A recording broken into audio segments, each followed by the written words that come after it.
So, have you ever wondered why people are not reading your series anymore? You're working so hard, posting episodes, you're doing your best to attract readers, you're following all of the tips, all of the tricks, everything you can think of to get people to read your webtoons, but they just won't. Well, this is the roundtable episode for you. I am joined by three amazing hosts, all with very varying perspectives. So I think we might disagree on some points. So if you're interested in a little bit of controversy, possibly, and some interesting and unique perspectives, then this is going to be the podcast for you. So why don't we dive in and I will introduce you to my amazing co host. As always, please pause the disclaimer to read it. And why don't we start with Marsh? Will you tell us a little bit about yourself, introduce yourself, and whatever other things you want to share? Hey, what's going on, everybody? Finally, happy to be on here on one of these roundtable discussions with everybody and other like-minded creators. Um, I go by martial arts, and yes, you did read that right, martial arts. I am a indie manga creator. I've been creating comics since I was in third grade, and always wanted to start kind of my own publication. And once COVID hit, I pretty much started my publication because a lot of things were down.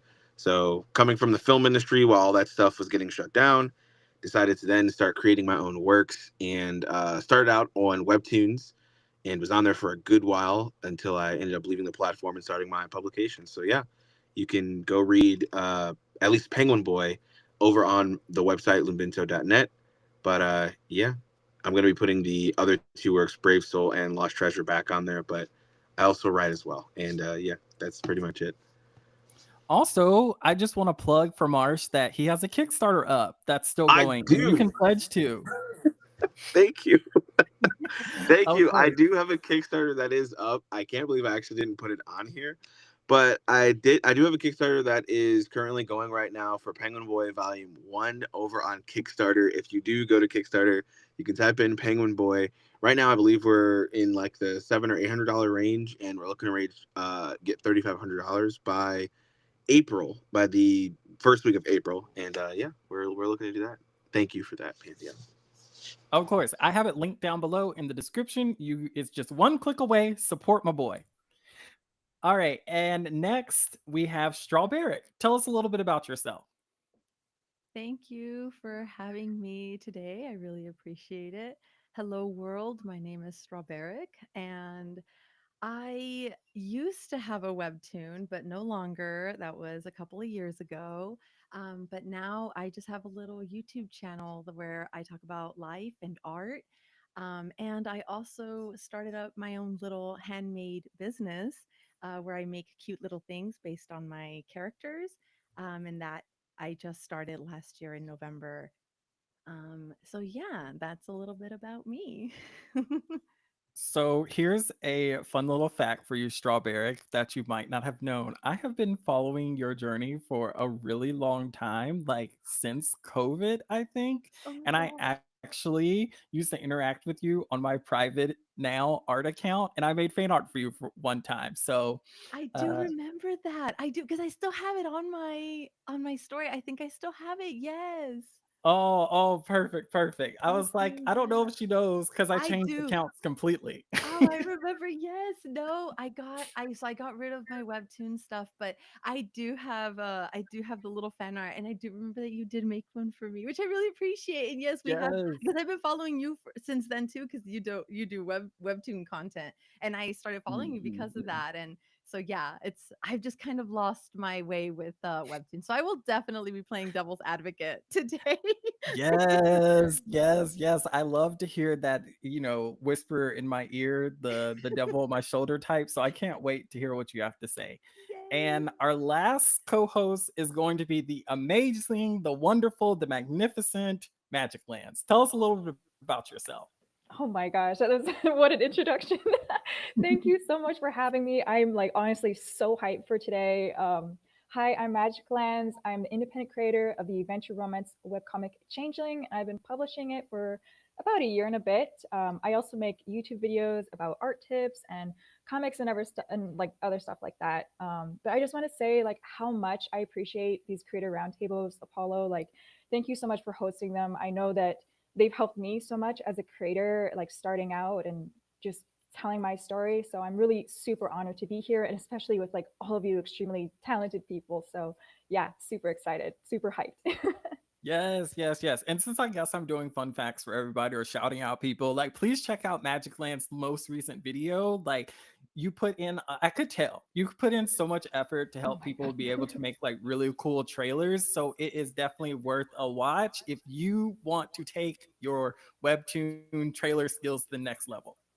Oh my gosh, thank you so much. I appreciate it.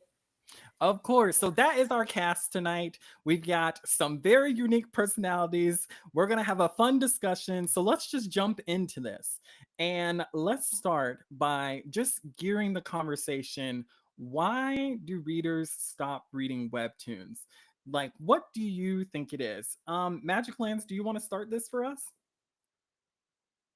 Sure thing. Sorry, I was just unmuting.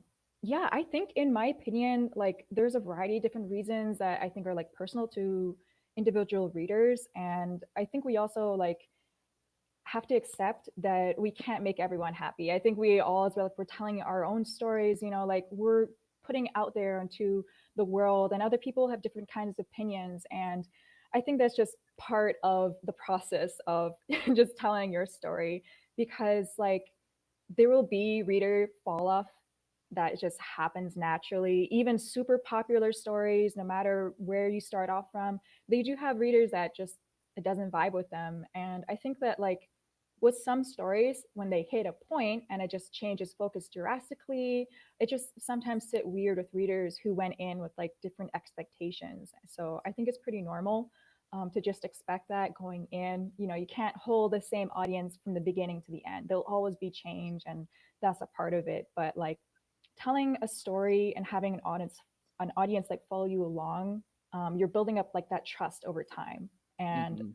they are like invested emotionally into your world and your characters, and because of this they feel invested into like that outcome of what your story is going to be, like the ending.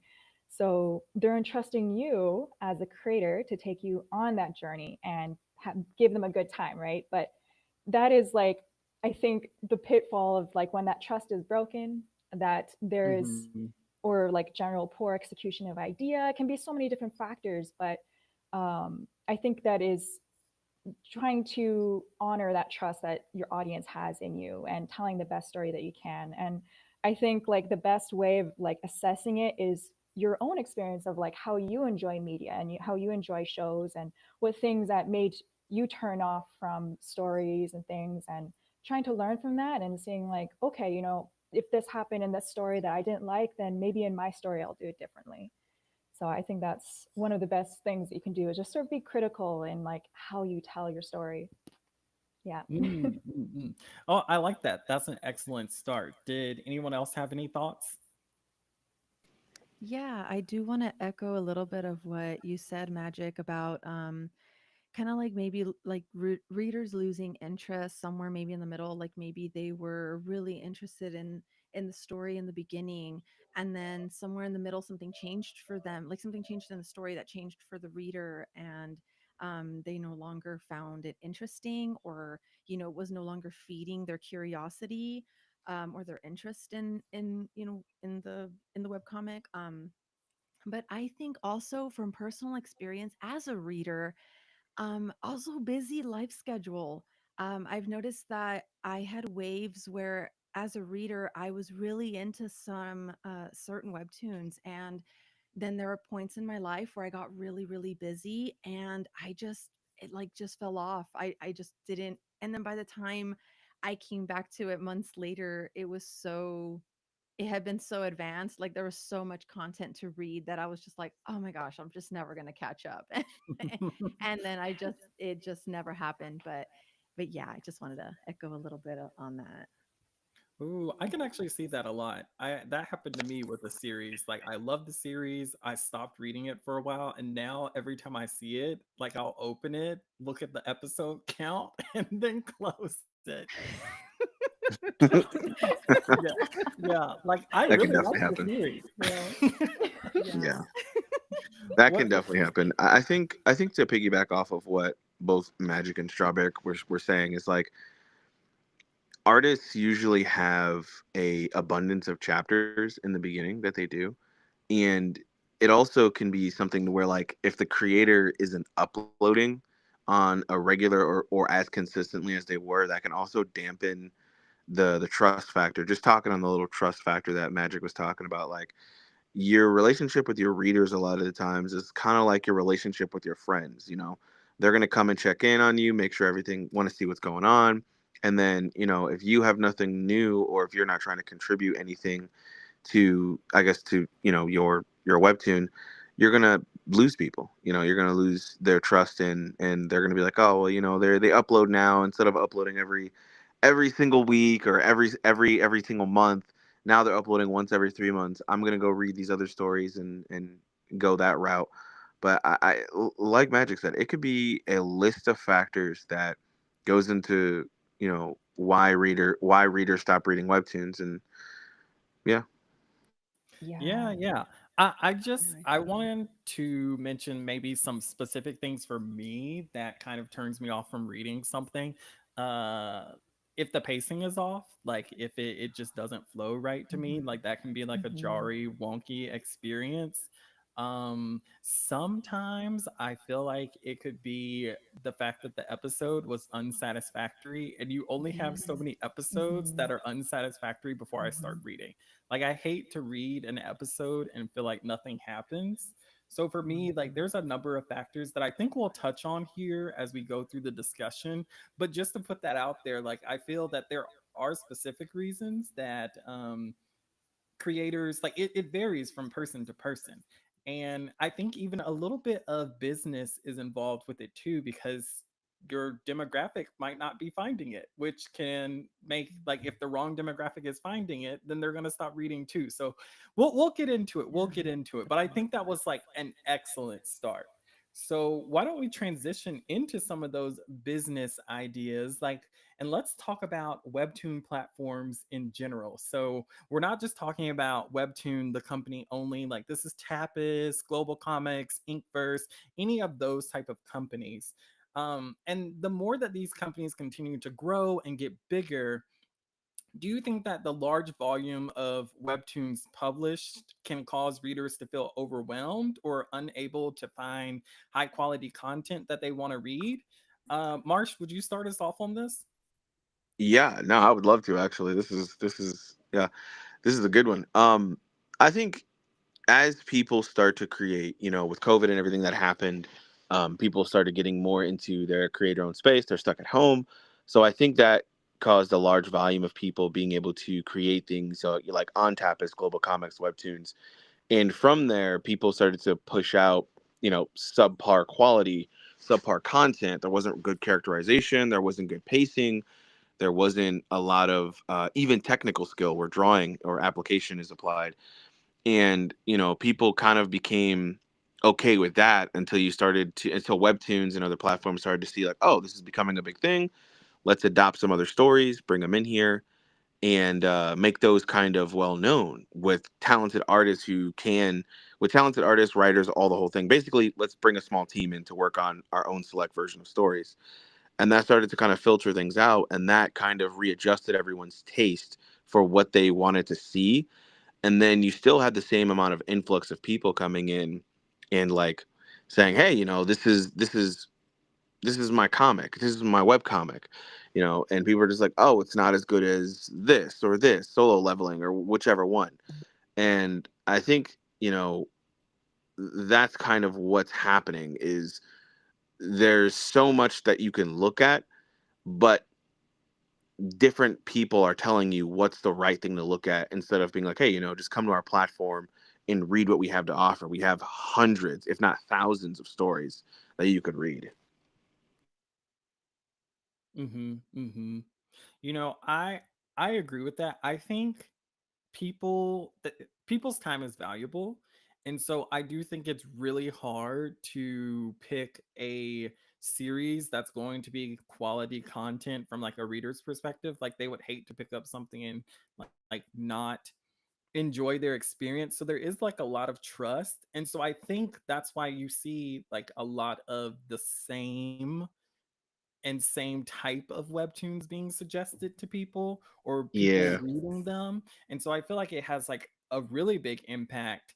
Like I wish this goes in onto my wish list for a lot of places, is like it was just better organized.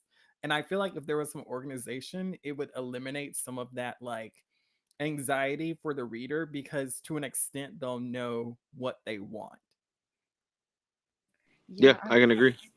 I wanna put my 2 cents in that because that was actually something that I felt happened to me as a reader. I'm not going to so much talk about my experience like as creating my webtoon back then, but as a reader, I did feel that. And I know that I know I'm talking about webtoons specifically, and I have not read webtoons in probably like 2 or 3 years because um, I used to read it between 2020 and 2022. But that was actually something going through the genres and picking out, a very specific niche because when I read my content, I'm looking for very specific things, and it did get very overwhelming digging through a bunch of different web comics, and I did find it a little bit difficult to find kind of like those gems that spoke to me personally. But I think it's also kind of going back to what Marsh said is, yeah, 2020, I feel that a lot of people started, at myself included, we started to really create. It was a time for us to, we were like, hey, we have now, we can get into our craft and into our hobby, and they just, I feel like there was an influx. I mean, maybe I'm wrong about that, but that's kind of how I feel about it, because that's what happened No, to no, me I agree. as a Yeah, I creator, was gonna say I agree but too. also a reader. Totally, Yeah, yeah. it's just, and I feel like just digging through and scrolling through, and there's just, it's kind of like the whole TikTok, Instagram thing when there's just so much content, you're just like you're just scrolling, Yeah. scrolling, scrolling. And Hmm. then but there's, or Pinterest. Pinterest is a perfect example of that for me. It's just never ending, and it just, it starts to become work to find something. And then you just shut down because you're like, oh man, I'm just so tired. Like, forget it. I'll just go to sleep. Or, oh, forget it. I'll just go do this. Or, oh, my lunch break is over. So I never found anything. But yeah, that's Hmm. kind of how I feel about it. Yeah, that's so real. And like I really do feel that, like that sort of like exhaustion sometimes. And I remember like as a reader before I even started working on my comic Changeling, I like obviously I had like the story I wanted to tell, but it was I made it because I was searching and searching for a story that would give me what I want, right? It would like tickle my fancy just the right way, but it was like I couldn't really find anything like it. So I just was like, oh well, like I'm gonna make it because I don't see anything, and I'm like trying to find and get all these different things from different stories, but it yeah it can become like very overwhelming. But I do think on like on a positive, I'm really glad that more voices are being heard from like different Hmm. parts of the world, and also like that talent is like there's more discoverability for talent that's like not just in North America, like it's from all around. And I like love to see like other indie creators like on platforms like global comics, where you can find all these other creators of like that you just wouldn't have found otherwise because they're posting their stories and it's a lot more accessible now. So I'm very thankful for that. Like, of course, it's not perfect, but I do Hmm. believe that it's like I'm really glad to have access to those stories at all, because I feel like as like I remember like a kid like reading or like watching anime or reading comics and stuff. Like I was really glad to like have my dad like pass me like a DVD, and I'd have like all these like like Spanish like comic or like what is it cartoons and stuff. And I was like I would have not have been exposed to that otherwise, and I'm really glad that I had the Hmm. opportunity to. And I think the more voices we hear, the better, and more our stories can bring our our thoughts and community together. Oh my gosh, I feel that I so agree. much. Yeah, I That's really agree. good. And that is one thing that I do like about webtoons, even back then, is that yes, it does allow for a lot of people, just anybody just to, upload something and start their journey, of creating. And I think that's I never want to turn someone down from that. Like I'm all for people starting their passion and running with it, because yeah, back then, we're living in different times. Back then it was really hard to get published, back in the 90s or 80s or whatever. Now it is very easy. And yes, while it can overwhelm, it is overwhelming because I'm going to say it, it is oversaturated, but like many things, I mean, I do artist alleys and that is also oversaturated again, coming in from Oh my God, yes. yes, I mean, Mhm. it's everywhere, right? But yes, Mm. giving space and grace to the fact that we get, you get to have that people get to just get to get an iPad or their phone and they just get to upload their stuff from their bedroom. I think that is very that's amazing. I'm always about like a big advocate for artists to just start their journey and to not be afraid. And we all start somewhere and we never start where we want to be. Yes. So Mhm. yeah. Yeah. Mhm. For So sure. true. And I'll just say, even like just to add on to that journey, like I was telling you guys before the call too, like when I wanted to start back in 2020 on Webtoons, my buddy was like, just start, man, just start, just go on Webtoons and just upload. And I was like, sounds good. So I just went on there, just uploaded, didn't know, have any idea what I was doing. And I was contributing to, one of those people who were just uploading whatever type of content. So, yeah. Yeah, like I love the positive spin on this. Like I was not expecting those answers. So it really adds a really unique perspective to, yeah, despite the fact that there being such a large quantity being published on Webtoons, there's so many interesting stories on the platform. Yeah. It does kind of open up with so many more stories like coming to light or being, you know, accessible and available for people to be able to read. Do you think like readers have concerns about the decline in the quality of, maybe the writing or the art or the storytelling in Webtoons, especially ones like from indie authors, which I have thoughts on this because, Webtoons kind of segregates Canvas from originals and it's very clear sometimes. So I would love to hear from you first, Magic Lands. Oh my gosh, yeah.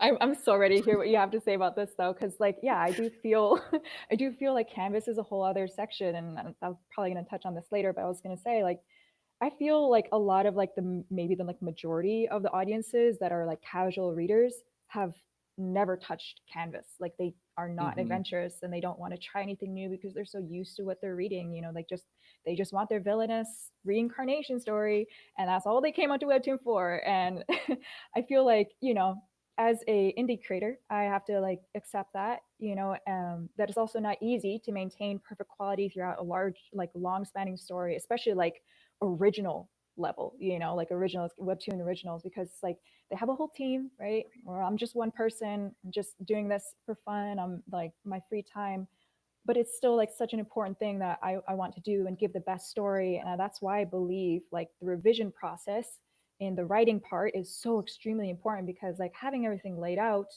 um, like I think allows you to pick and poke at like those weak parts in your story where you can like refine them to be stronger. And when I wrote everything out for myself, because like now I only have to just focus on the storyboards, focus on like illustrating it, um, I can avoid the like having to like write it on the fly. And I feel like that's kind of where the drop in quality can happen. Like if you're just sort of winging it as you go, and that's just like the general stress of having to like figure out all those different plot points like on the go can really well, on top of drawing everything, coloring everything, posting everything, I think that can be like really stressful, and those conditions are not always sustainable for keeping like maintaining that quality throughout like several years, months. And so I believe like scrutinizing it before, and having like be critical of the loopholes and like inconsistencies that might annoy audiences or make people like not trust your storytelling skills. Like I feel like addressing those in like the prelim parts of like the script can really help like avoid falling to that pit hole.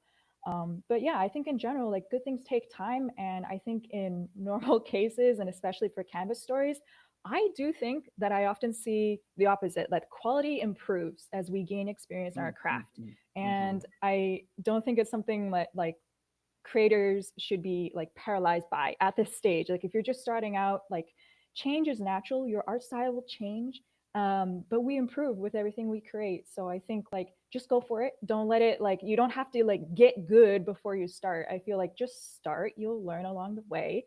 and just allow yourself that freedom and that space to just grow. Mm-hmm. Yeah.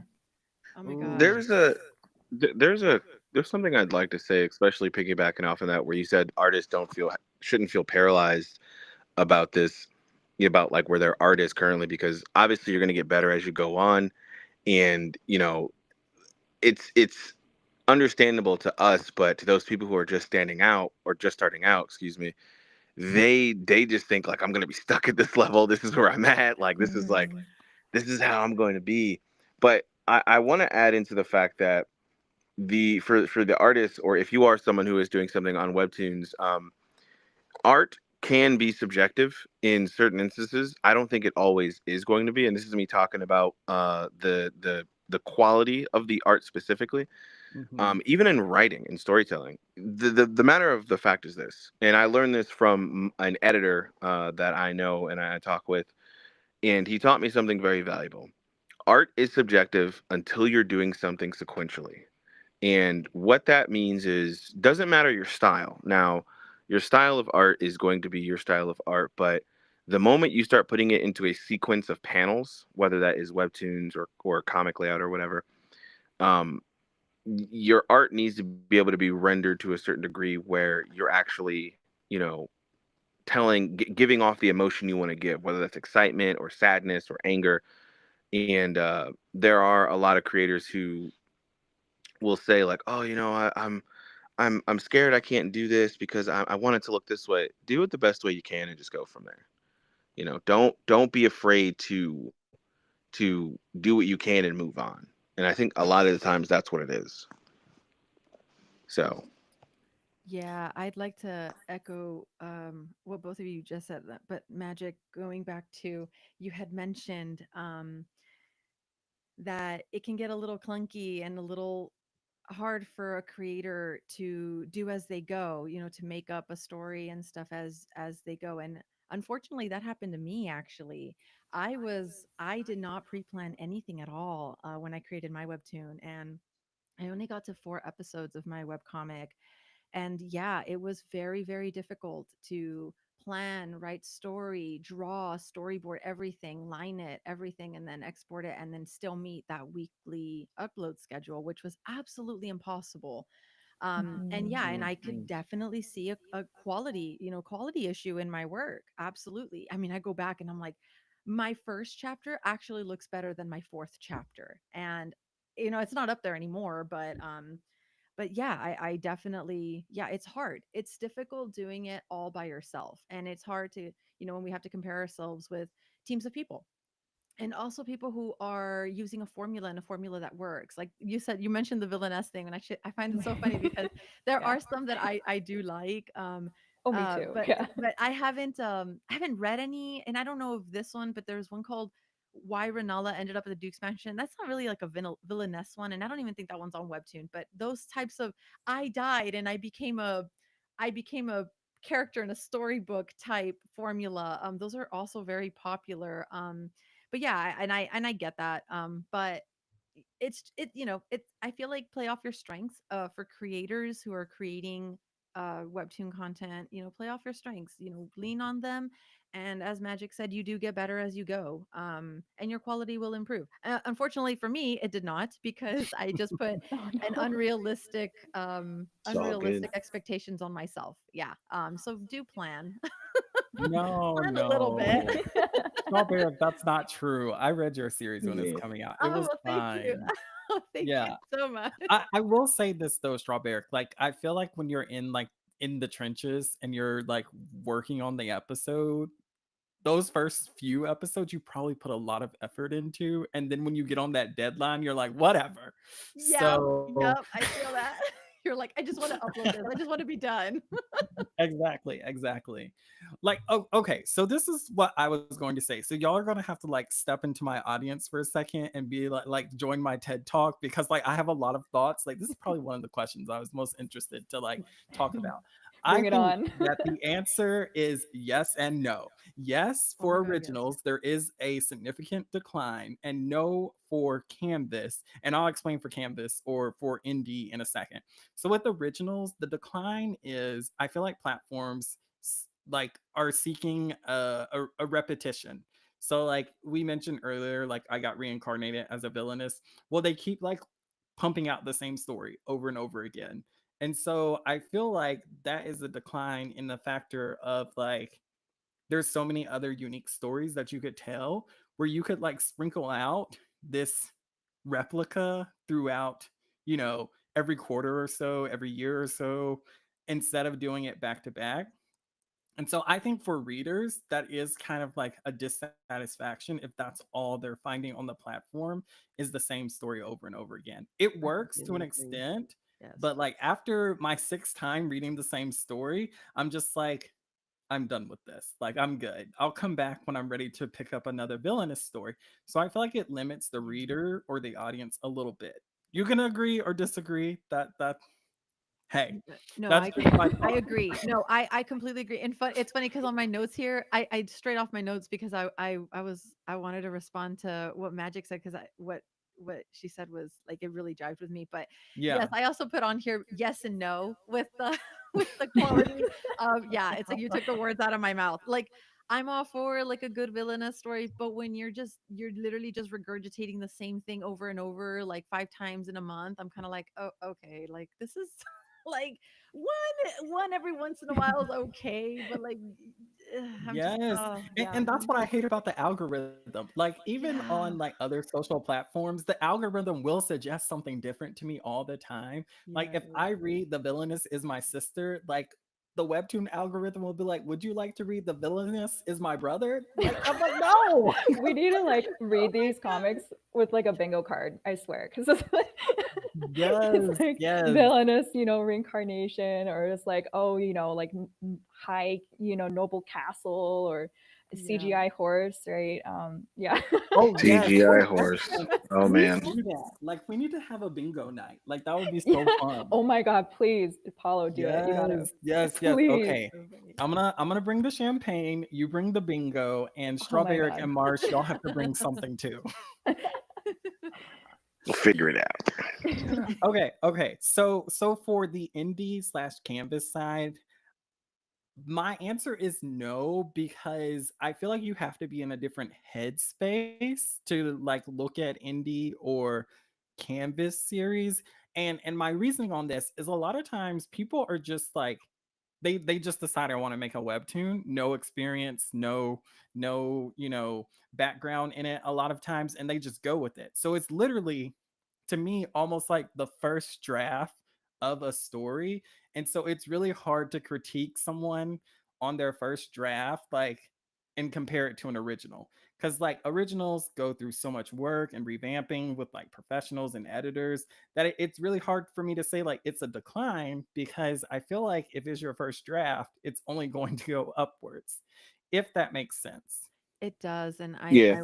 I wanna say a little bit on that is that yeah, I feel like because that was me when I first started. Like it was my first draft, my first time ever doing this, like first time ever creating a comic, and I mean, it's unfortunate, but the reality is that the first thing we create and the very first thing we like put out onto paper is not going to be your best work. I mean, I don't mean to discourage. This is not to discourage anyone, but Hmm. I Hmm. mean, it's the reality of it.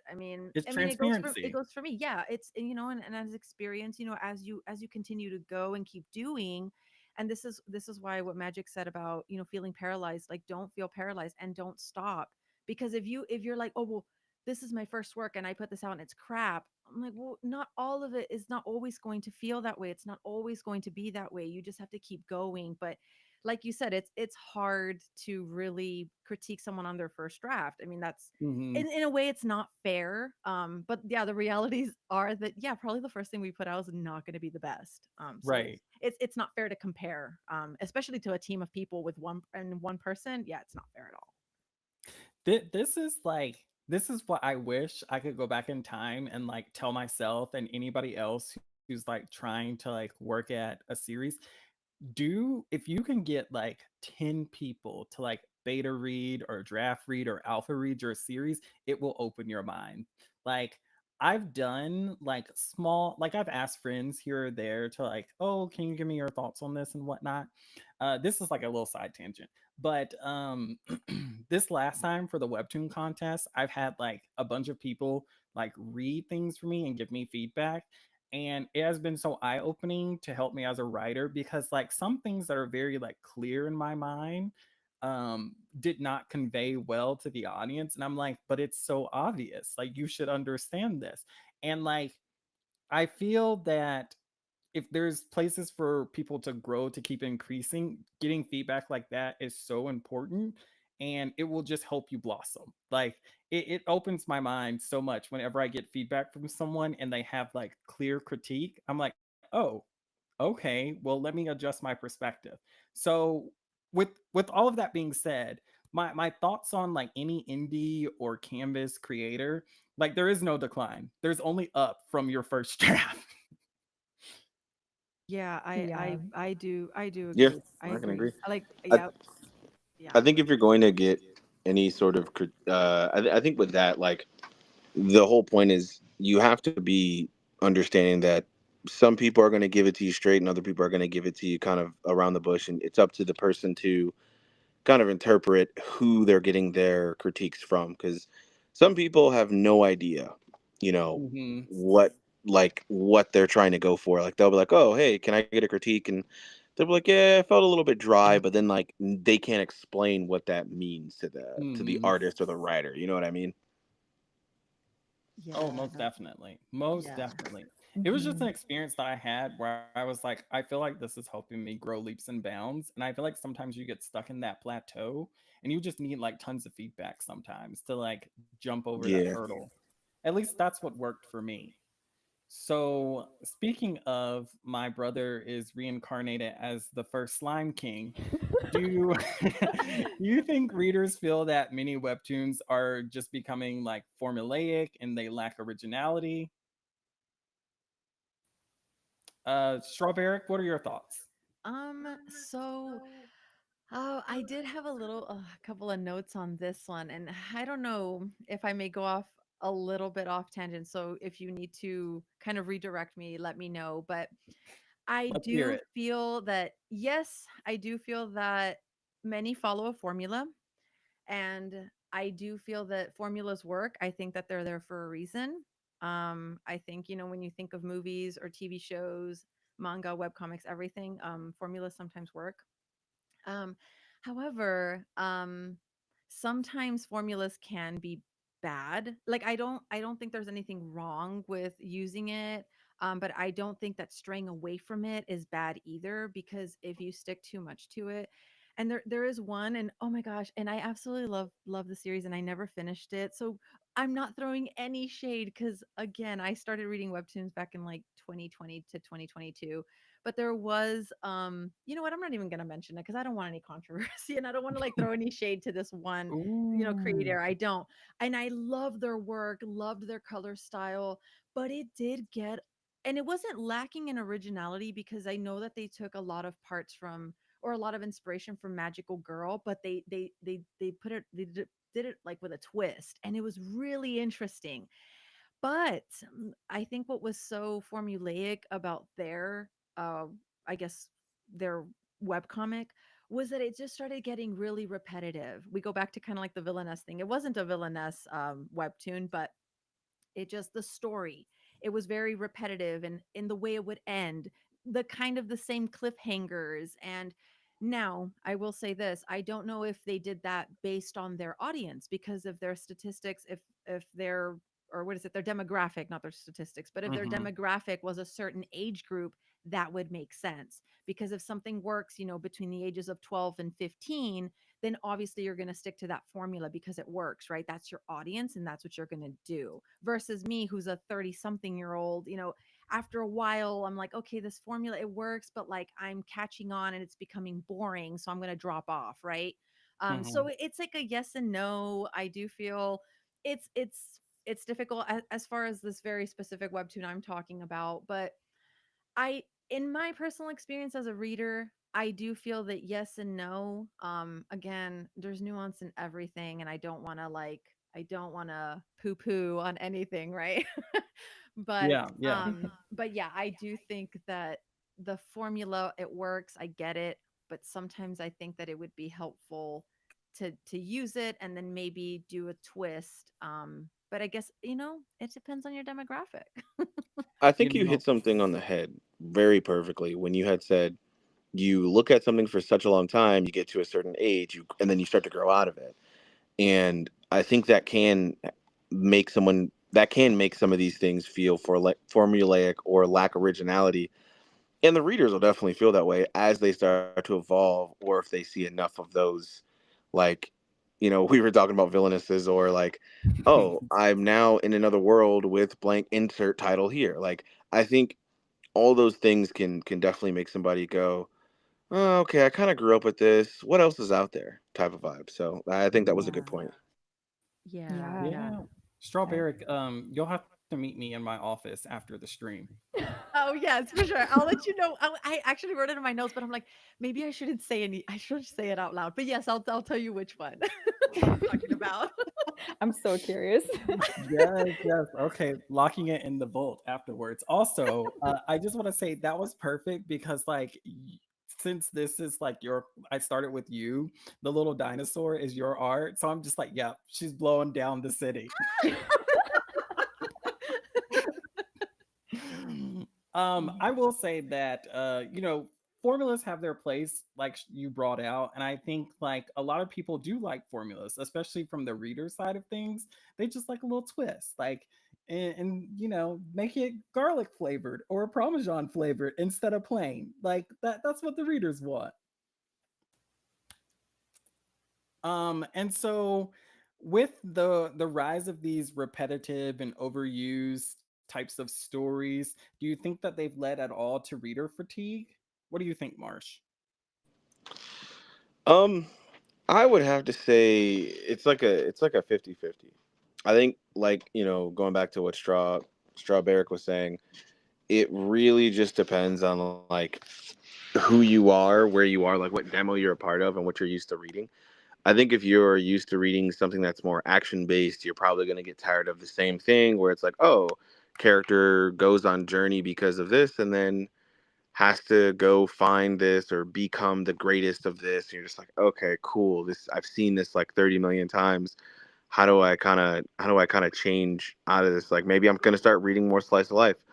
And it's funny because that's actually what happened to me. Like, I'm I'm just a shonen junkie. I like literally will watch and read, mainly read a lot of like shonen based things or action adventure based things. And I had my fiance just one day randomly pick out like, hey, just pick something out on the thing that you think I'd like.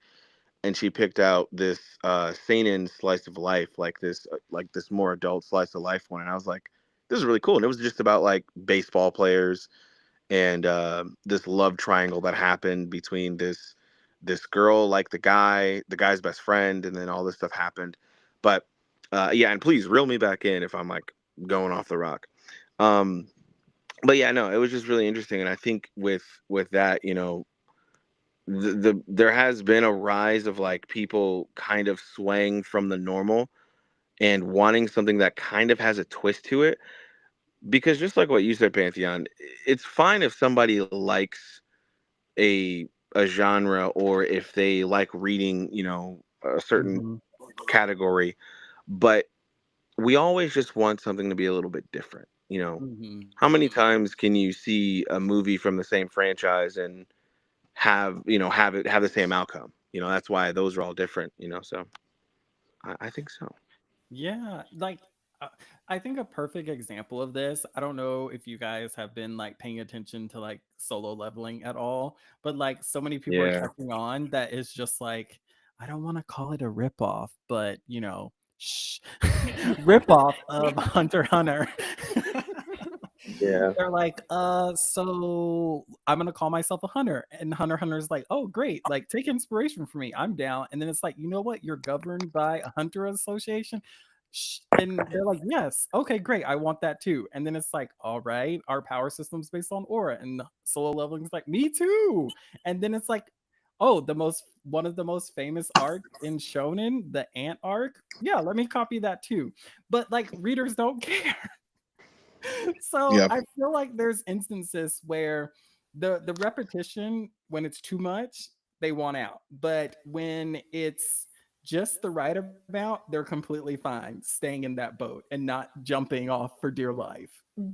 I do think like Gonna agree. just to like, oh sorry, like to like hop in, but I was thinking like I find that especially like with like isekai, all of that whole genre, like it's so over, it feels so like repetitive, so oversaturated. But I would say that like even though they're like cookie cutter like copies 99% of the time, when I do find one that's actually good, it feels so special. Like there's something that Mhm. like when it does something different or does something super creatively, it really does stand out from the rest. And I think in general, like from a indie comic creator perspective, because like I feel like as like our indie stories, like we don't tend to have like that same vibe that originals have, or like the ones that are like these Korean manhwas that are, you know, so many on Webtoon.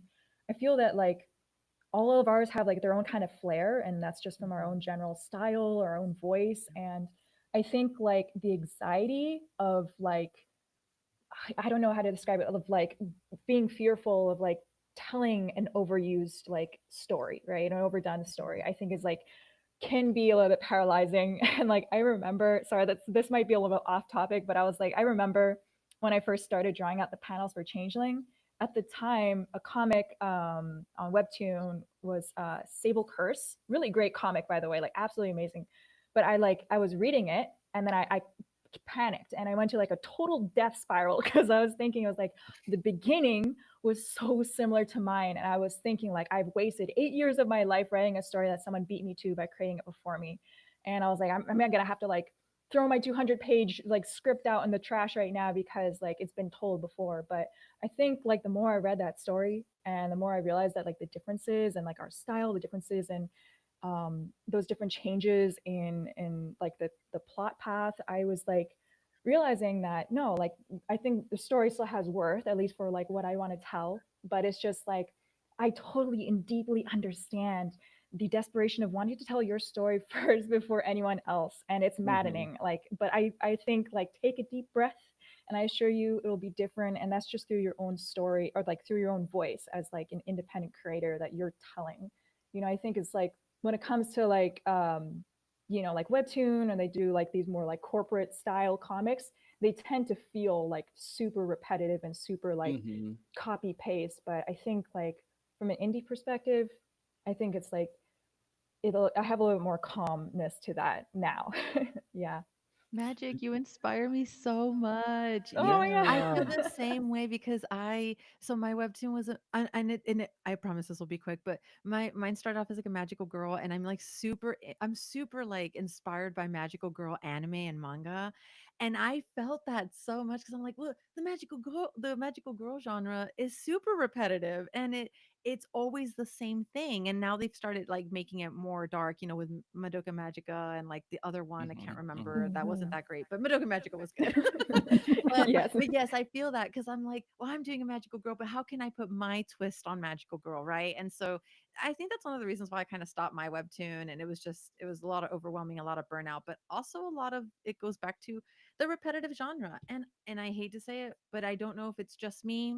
But magical girl, I feel like is a dying genre, and because Mm. I feel, I don't know, maybe that's an unpopular Mhm. opinion, maybe, or maybe I don't know if everyone feels this way, but I think that's one of those genres that has been used so much, especially in like the 80s, 90s, and early 2000s, that now it's kind of like people are kind of done with it because it's repetitive. It's like the same thing. Oh, this magical girl, she transforms, blah, blah, blah. You know, it's always the same thing. It's a love story. It's da da da, right? And I'm like, oh, how can I make mine different? But anyways, I won't go on a tangent, but Magic, you inspire me. No. It gives me hope.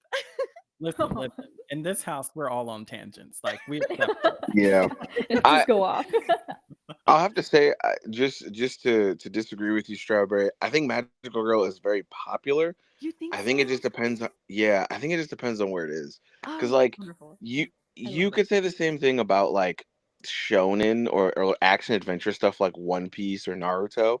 Like oh, how many times have somebody, a creator in the West or the East or whatever, somebody on Webtoons, whether they're on the Korean side or the American side, how many of you have created like an action story like that, and those like always blow up? I think you can find them.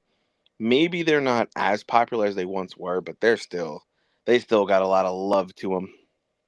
Oh, that gives me Yeah, so much hope. I Thank will say y'all. for the magical girl aspect, like I love magical girl too, like Sailor Moon, Cardcaptor Sakura, like all of those, like Tokyo Mew Mew. All good. Um, Yeah. Oh my God, yes. Yes.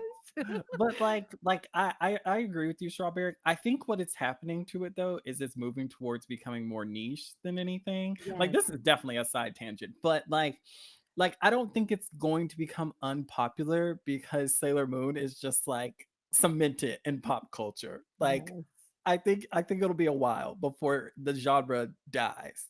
So That it's like the superhero genre. I feel like there's some Yeah. fatigue with it right now, and people are like, "Yeah, can we get a break, please? Can y'all stop making movies? Like, I don't want to Yeah. see more yep. Disney Plus Yep. shit." Yep. Exactly. Exactly.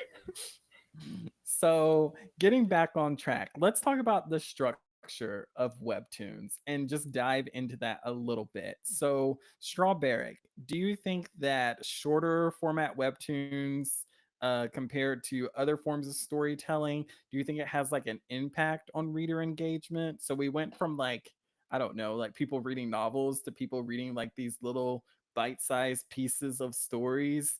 Like, do you think that's affect the storytelling elements or the reader retention at all?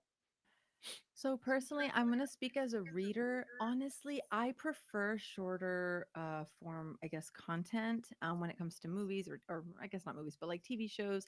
I do prefer this because I feel like, especially for busy bees, I'm not saying that I'm like the busiest person in the world, but I think we can all relate that we're all busy. We have work, school, family, and we're all over the place, right? Like there's just so much going on. I do think that shorter format definitely helps. And for me, I get overwhelmed very easily.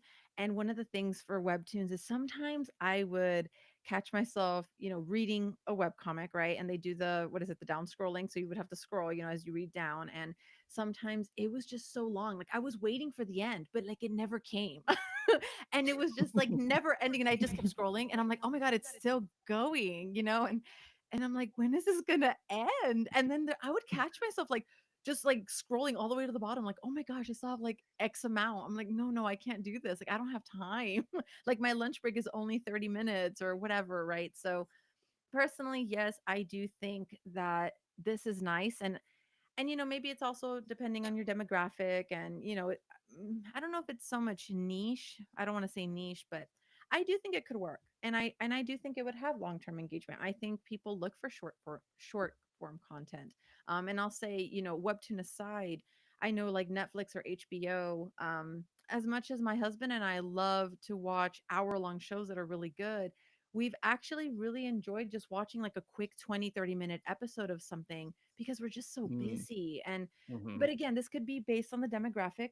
I don't know, maybe teenagers, have a longer attention span, like they can sit there and read it. But like as an adult, and I am speaking as a 30 something, as I'm speaking as an adult, so I think that also has a lot to do with it. I think if you're a really busy person, I think short form content works really well. And I think also, as on the creator side, I think it's a little bit easier. I do think that these bite-sized things, they're a little bit, maybe a little bit quicker to create. They're easier. They're less stress. I don't know. I mean, that's just my opinion. But yeah, I don't know. I don't know what y'all think. No, Ooh. I agree. I think that's why, like what you guys were talking about earlier, where your favorite stories, you'd be reading them on Webtoons. You'd go be busy with life for a couple months, come back and be like, okay, hold up. There's like 60 more chapters. I'll just put this down for now. And then you come back, you're like, there's 120. I am not trying to read all that. I get it. I get it. As an avid One Piece lover, I understand. I hear it all the time. So I think that can definitely be into it. And it's like, I think shorter form content, just to be real, really gets you into the whole vibe of a person's. It's kind of like meeting somebody for the first couple of times. You're meeting them or their characters or other things, and that kind of just gets you in more invested into what they have going on. So I think if they have shorter form webtoons, on the stories, like for like a Comey style shot where it's only 4 panels, or they have something that's maybe like, I don't know, 10 panels, and you can quickly go to that next chapter. It just makes it easier. And it seems like the creator is thinking about the reader's time.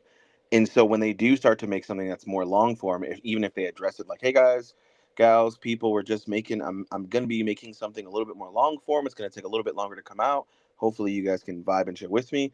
I think people are more receptive and more okay with doing that. Like, oh, okay, I don't care if it's long. I like all the shorter stuff that you do, or the other shorter platform stories that you have. So I'll be going ahead and waiting to read that.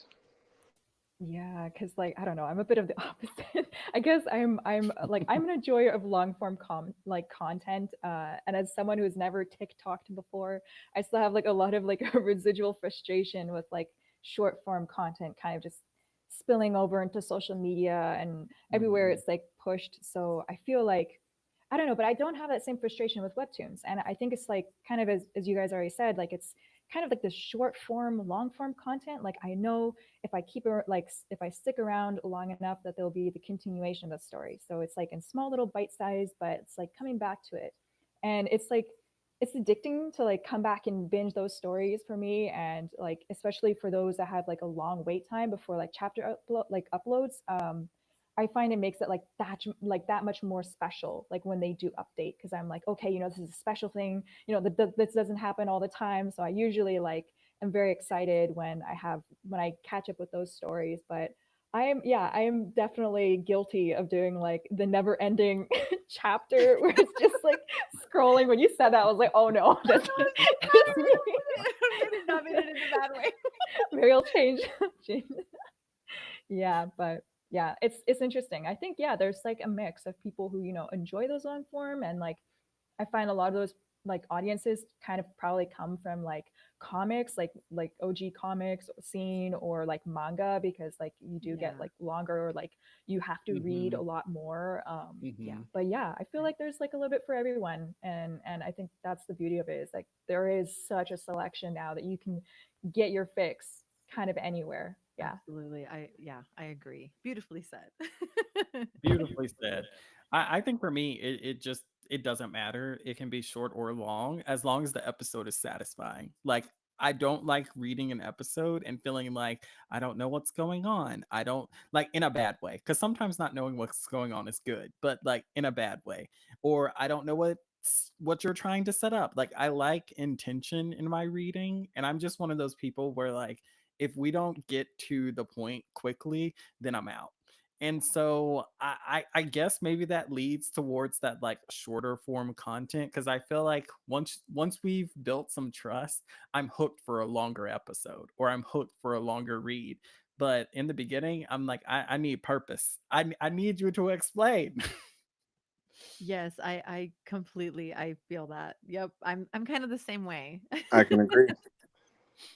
So, do you feel that webtoons are becoming too predictable with similar tropes or storylines? Like, like for the readers, I know we kind of touched on this, but I'm just curious about the predictability, because I do feel that on original side there is a lot of predictability, but I don't feel that on the indie side. So I'm interested on y'all's perspective. I guess I'll go Oh, first. sorry, Magic Lands. Do you want to start?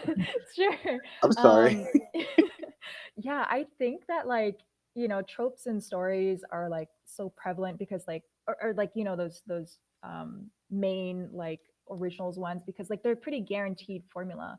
And like, I can't deny the success of like those mainstream like reincarnation villainous ones, but you know, I am a big advocate for telling like weird stories. And I think for myself, like I really do like following some like tropes. I think like for a narrative structure, because like there's some things that you have to rely on tropes just throughout me just like literary tactics in itself. Like I have to be able to convey a certain message, but therefore I have to be able to show like, you know, the hero's journey or like a buildup of an arc. And I feel like when it comes down to it, I think if we're stressing over like the tropes that we're using or how many times, it's like I think just focusing on telling like a good story in the first place, like I think that because I work in a bubble, I often when I'm writing, I don't like to watch anything else. I don't like to read anything, watch anything, because I just want to have it like straight from the brain, like straight off the dome, right? And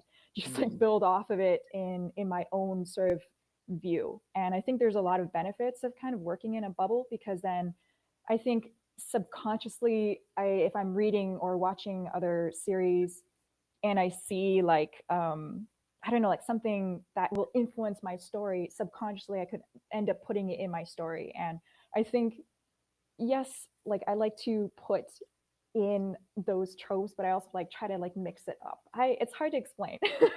But I do feel like some things like will be predictable because that's just how a story structure works. But I don't think it's something that, as like a creator we should like stress over and being like so worried about trying to be super unique and super like different. Like obviously be as imaginative as you can and trying to tell your story differently. Sometimes it does help to like, if you're like in a genre, to read all those different stories that are like in your genre and that style, and then see like make note of like everything that is similar to yours, and then try to subvert audience expectation. Like that's sometimes what I like to do, is just like suss out ways that I can kind of subvert what people are probably expecting. If they're like, oh, this character is going to die, well, whoops, I'm going to do something else different. Like never let them know your next move kind of work. Right? So I think it's pretty beneficial that way. Yeah. Yeah, I want to echo that a little bit of what you said. And then the last part, like, yeah, give them like the predictability sometimes is good, right? Like we can all agree that there are some tropes, yes, they're predictable, and sometimes it's good. And then like also sometimes where they dangle the what is that? I don't know the phrase, but like where you dangle The something carrot. like the thread, yeah, like you dangle a thread in front of someone, and Mhm. then and they're just expecting it, and then maybe you stray away from it, or maybe you give it to them and they're like, ah, predictable, I predicted that, but then maybe the next thing they can't predict, or it's different Hmm. or whatever. And so I think Hmm. playing on that, I think is I think that's important as a storyteller. But yeah, kind of like tropes or, genres, I do think and agree that they work, and they're there for a reason, and it's because they work. And I do think that playing on them is not a bad thing. So yeah. Yeah, totally. I think like there's a lot of demonization for tropes in Yeah. general, and I think Hmm. like we cannot avoid it. Like Right. there's some Exactly. characters that will follow those same kind of tropes or like character archetypes, and it's just like that's an inevitable thing. But Exactly. audiences do like what they're familiar with, and the mysterious white-haired love interest, whatever. It does work, right? Like Yeah. Yeah. people who Yeah. have like those kind of preferences and what they like in a story, they go to it and like they're attracted to it like a moth to a flame. So I Yeah. think like there's benefits of using tropes and some of those things to like your advantage as a creator. Hmm. But I don't think it's like end of the world you know if you feel like your story is too like using too many of them. Yeah. Yeah. Yeah, I would say I feel that like if you enjoy telling that story, then you should keep telling it. Cause like even if it is really predictable or is really obvious, like there's such a fulfillment on the creator's side from just making what you want sometimes that it's worth it being, that trope or that expected moment just because you love it. And I agree. I think it was Strawberry that said, we can't necessarily be 100% original. So sometimes it's just good to go with the flow. And sometimes the readers really enjoy the predictability of it. They just, it makes me feel smart whenever I get it right. I'm like, Yeah. yep. People like to be right. Yeah. Yeah. So, Strawberry, are there any types of like webtoons or genres that you think have a specific decline in readership because maybe like they're overusing that trope or they're overusing that gimmick too much? I know we've ragged on like two already, but still. So this is actually the one question that, because I haven't read anything recently and I don't know how, I don't have any of the statistics. This is actually the one that I never looked into, and I don't really have an Oh. answer to. Does anybody else want to jump in? Does anyone else have something to say about this question to kind of help me out? Strawberry. You will have to meet me in the office after this interview. Oh, oh no, I'm in trouble. Oh, can I get a ooh, please? Don't worry, Strawberry, because like in my notes as well, I put like, I don't know. I think that's a really hard one though. Like this is like a Oh hard my one God. to actually Both do of that. y'all. I'll see you in there, Magic. Yeah, meet you there. I mean, I couldn't tell you, and this is kind of on me as well. I couldn't tell you like what's like super popular or what's super like in a super declined state for readership where it comes to webtoons. So I'm kind of in that same boat. But Oh my God. If if y'all I could if see I my had to, face. if I had to take hang The on, if I had to take a disappointment. guess, if I had to take a guess, I always thought like BL and romance was always the most popular. And I don't know if, and I know there was a rise of action adventure, there was a rise of mystery, but I couldn't pinpoint as of right now like You, which one has a decline. you know which one I think has a decline personally as a reader? Oh, I feel like I'm about to like target myself.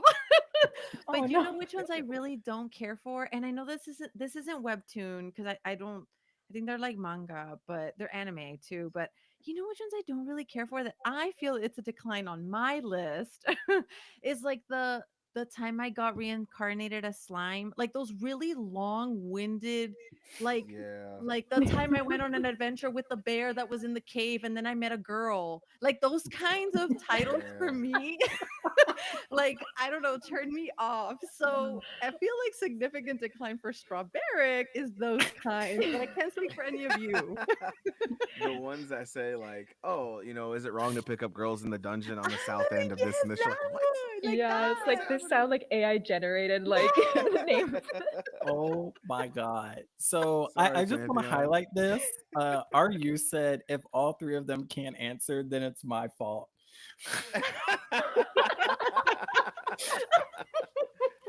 Literally, Strawberry, this sticker is my face.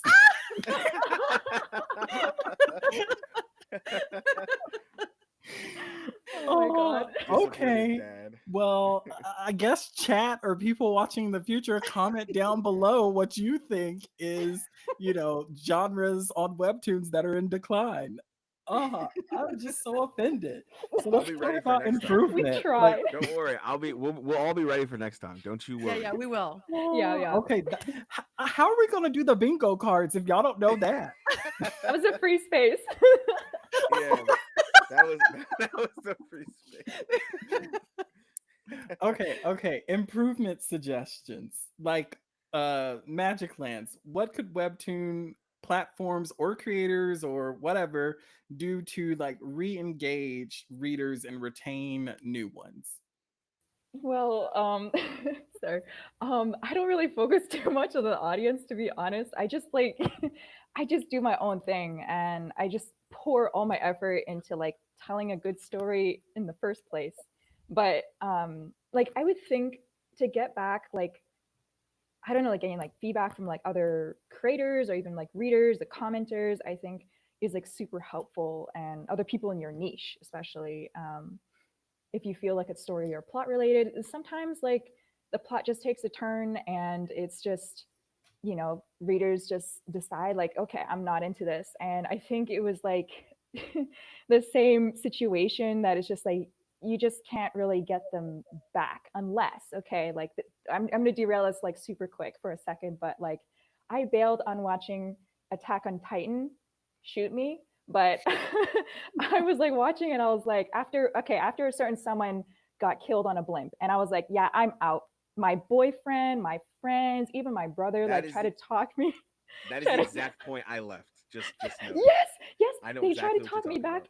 into watching, and they're like, oh please, you gotta watch this, and I was like, no way, I'm not going off. But okay, if there was a strong payoff like episodes later, I do think like that could call back old fans. If I heard that Gabby died in the end, I would have watched it again from episode 1 so I can see it in all its glory. Like, I think having a good payoff will reward your viewers who stayed, and it will bring old readers back, because they would be ready to like see that big finale happen, because twists and turns happening along the way. But if you know that your story has a big bang that's happening later, like I will freaking hop onto it again. And it's like, to be able to like read up to, and knowing that that's going to be happening, I think can call back those readers. That's just my opinion.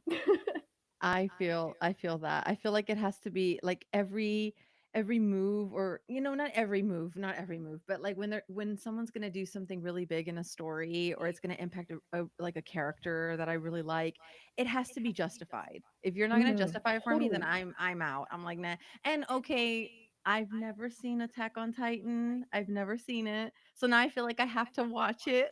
No, Because I want to don't. know what you're talking about now. Because I'm What? curious to see if I would feel the same way. Now I feel like I have to watch it. Maybe I'm still like You at definitely will feel the season same two. way. Yeah. Okay. Okay, Yeah. Yeah, I'll keep that in mind. for Attack on Titan, yeah, definitely watch it. I think the first Okay. season's really good. After that and the ending, I have lots of Yeah. thoughts, but this isn't an Yes. Attack on Yeah. Titan stream. It's like I love it. I love it, but I'm also like, oh man, I wish it was different. No, that first season had me gagged the whole time. Oh Like my every god, that time season's that so X good. happened to the main character, I was like, did they just do that to him? I gotta see the next episode. Like that was me every episode. Masterful. Like Yeah. so good. So good. Yes, yes. Fourth But season. Yeah. We don't talk about that in this house. the dark season. It's not Game No. of Thrones level, but I just like I was not satisfied. Yeah. Oh man, I was so disappointed with the last season, or the last couple of seasons of Game of Thrones. Oh. Yeah. Okay, we're going to divulge into like unseen territory if we start talking about Game of Thrones.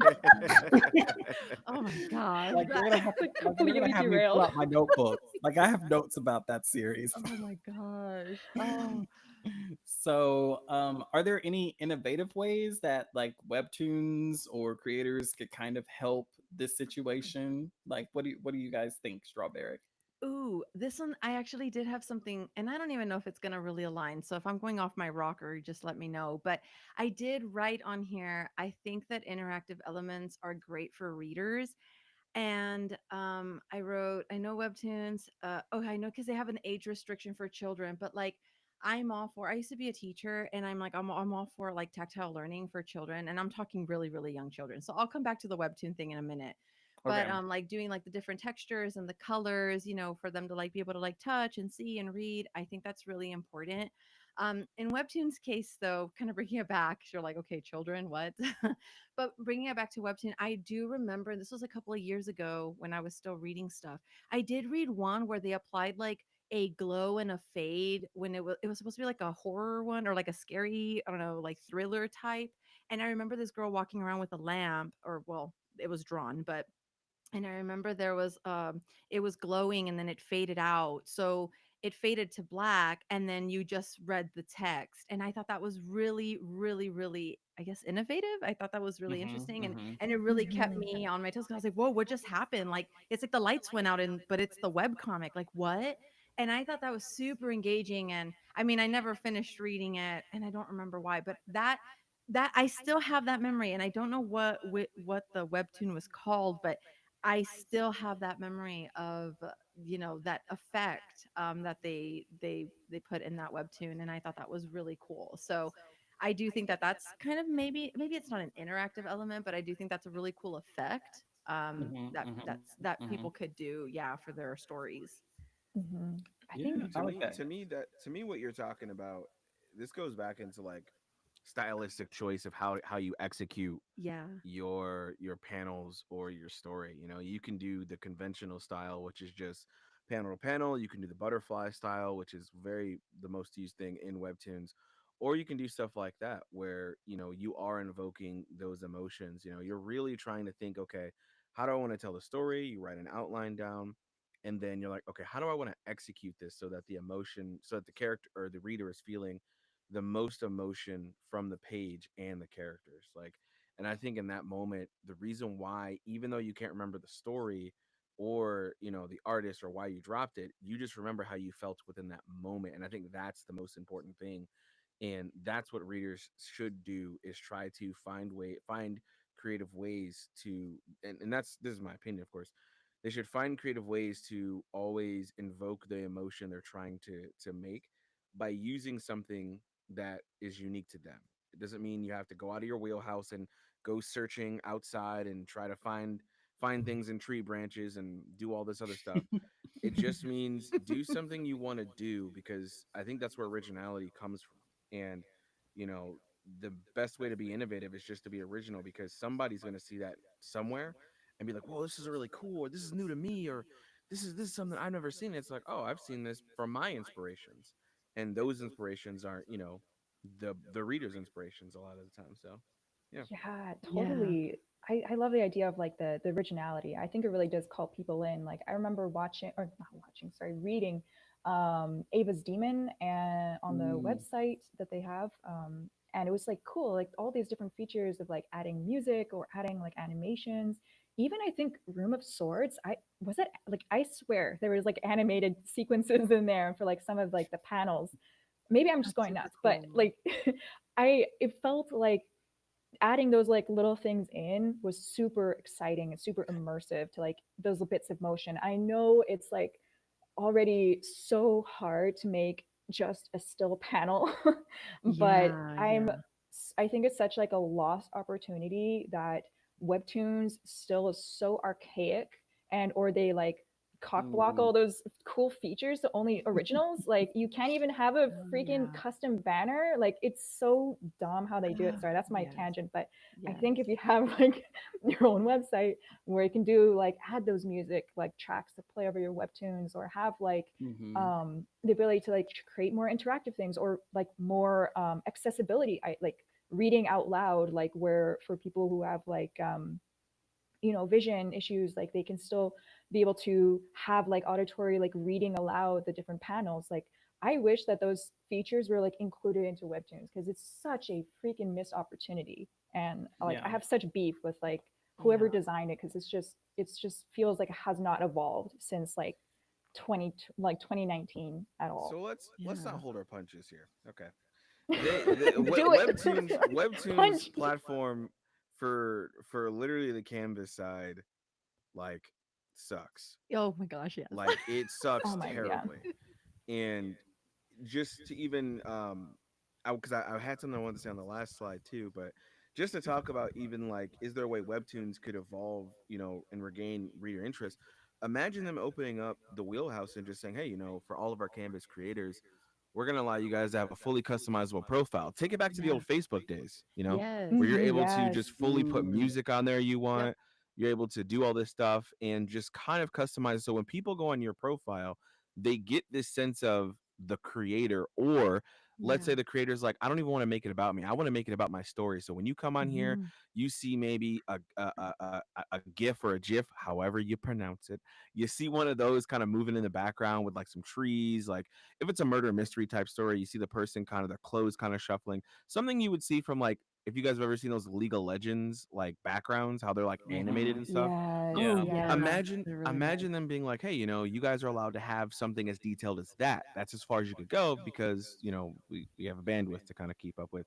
Oh But man. webtoons really, as much as they are about the creator, air quotations is what I'm doing, um they really need to make it about a creator space, Yes. and allowing them Hmm. to showcase their story a lot more. Yes. Agree. Because I think it was 2022, 2023, someone correct me if I'm wrong, is when we finally got some sort of like profile thing that's Mm-hmm. kind of Mm-hmm. Hmm. weird. Like, like, anyway, Mm. not to go too much on that, but yeah, no, the Canvas side pretty much sucks. And I think that they could honestly do things with the creators and let them create their own profile. Definitely Mhm. collaborations. They could Yeah. be doing things with like other, not other platforms, but just other places that are trying to do like distribution. Right. Because if distribution is hard for them, they could easily do something on the end for smaller guys and say, hey, look, if you subscribe, or if you pay for it so much, we have a partnership with these guys here. They'll give you a discount on you actually taking your webtoon and creating it into a graphic novel of sorts, or a floppy, whichever one you want. And I think that in itself would just amp people up and be like, whoa, okay, this isn't something that's reserved for who you guys pick and choose. Because honestly, Mhm. this feels like a Alita Battle Angel, where they're living up, the creator people are living up top, and we're all down here living. They're just throwing their trash down on us. So But like Yeah. that's the Oh, yeah. crazy thing about it. Like from a business perspective, there's so much money left on the table that I feel that they could add that creators would actually buy. So it would be an yes, additional revenue Mhm. stream. Like Hmm. like for instance, YouTube or has like you can add music to your videos and whatnot, but it has to Mhm. be licensed or royalty free or whatever. So a lot of creators who like aren't in the program or can't get the music that they want from the program will license like certain services, and some of those services are like 3.99 or something like that, like Yeah. really low. Like Webtoons Mhm. could literally do something like that and be like, oh, Yeah. pay us directly and we'll keep all of the proceeds. Yeah. Like, do you know how many creators would probably sign up for that and like leave it on subscription for months before turning it Oh, off? Oh, for absolutely. yeah, real. Yeah. Yeah. Mhm. and oh and yeah, and like I could only imagine people who go on hiatus but are like, oh my god, but the best experience is with the music. I have to leave it on even though I'm not posting more episodes. Like just from that hmm one factor, I feel like I just like recovered that $1 million that they lost. 100%. Yeah, it's Yeah. it's so many missed opportunities, and it's Yep. like it's cool to see like other comic platforms doing that. I think Yeah. Ash Tree House in the chat said Comic Fury, like they do provide so many more like customizable like options just for the creators to like make their series like page feel more like you like custom, right? And I Hmm. think other platforms, Nami Kami, also provides a little bit more custom things, but it's just seeing Hmm. that webtoon, like the big boy in the house is just like not even taking it up, like not even thinking about all these different opportunities to like kind of expand into like a multimedia experience Hmm. for Hmm. other people and other audiences to Mhm. come to webtoon or have it accessible. And it's just so frustrating as a creator knowing that they Yeah. could do so much more Mhm. and like bring such a great experience to their readers, not just the creators. And Mhm. like they're just not taking it because they, I don't know, they don't do Yeah. it. Hmm. Oh yeah, it's kind of ridiculous. I will say for creators though specifically, there are things that I think like we can do specifically to like engage audiences. And like I thought about back when I was watching Game of Thrones, like I came into it late so I was catching up on it, but after the end of every episode, like they did a inside the episode with like the producer, directors, and some of the actors and stuff, and they just talked about some of the technical or the thought behind things, and I just found it so fascinating. I'm like, ooh, I would love to hear that from like my favorite creator or something. Like that would be so cool to get like a 2-minute video explaining like why they did this dynamic panel or why they chose this color scheme or things like that. Like just those little details that you Yes. can't include in the Hmm. comic. But I'm like, those are things that I feel like could like really reinvigorate your audience. Yes, I agree with that. I also feel like it, me as a reader, whenever there is actually a creator on there that I still follow, and she's also on YouTube, and I think I've mentioned her before on my channel. I don't know if Paulo, I don't know if you know Esmorishita Studios. I don't know if you Mm-mm. Esmorish I I No. haven't love heard of them. No, yeah. I love her stuff, and I just I love her webtoons and like all her webcomics, and I think she has printed some of her manga stuff, but she does vlogs on YouTube, and I think at the end of her episode she does put like follow me on YouTube, and I'm always very interested. I'm the kind of person who loves to really know about the creator. I know not everybody, will lend themselves to do that. Mm-hmm. And I know Mm-hmm.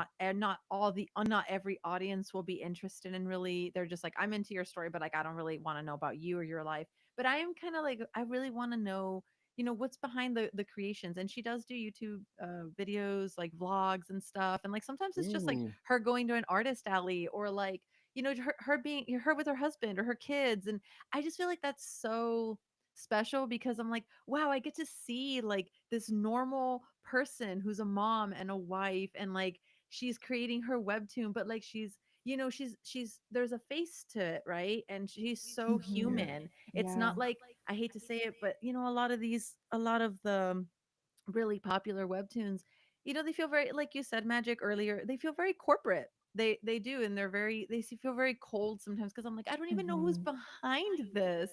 But when you have, when you can connect to the creator, I'm like, oh, there's just something so special about that. So kind of like with the whole insider inside the episode, I feel like that's really cool. I always like to know more Hmm. about the Hmm. creator, and not like being super nosy or stalker or anything, but just, if they put their life out there, and they're like, oh, come watch, my stream or whatever, like watch me draw for 2 hours. I'm like, hell yeah, girl. I'm like, I'm all there.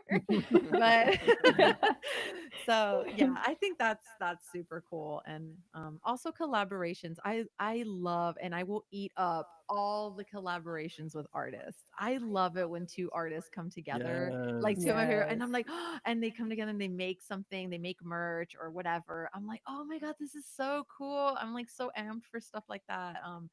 I think that's also something that could be done. I don't really know how you would do it with Webtoon, but I'm pretty sure you can. Like maybe they could do like, Hmm. oh, you know what? I used to read where you would get like four or five creators, and they would make like a little web comic together, and it was like just a couple panels, but they would like all collaborate on something. I thought that was a really neat idea. I thought that was kind of cute.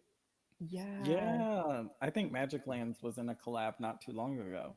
Oh yeah, with Oh, were Ursula you Shea, really? yeah, for but it was like Changeling and Space Ultima. Oh, oh my god, it was so much fun, and Oh, like nice. yeah, it's got me hooked on that. Like I've been chasing that high ever since Oh, that's so because it's so awesome. cool, and I think it's really fun because like I think as like for exposure as well as like two in like indie comic creators like collabing together is like you're introducing your indie comic to another audience of indie comic readers, Yeah. right? Because you're like instead of trying to gain the favor of like the villainous, like all those readers that just only read those one type of stories on like the banner stories on originals.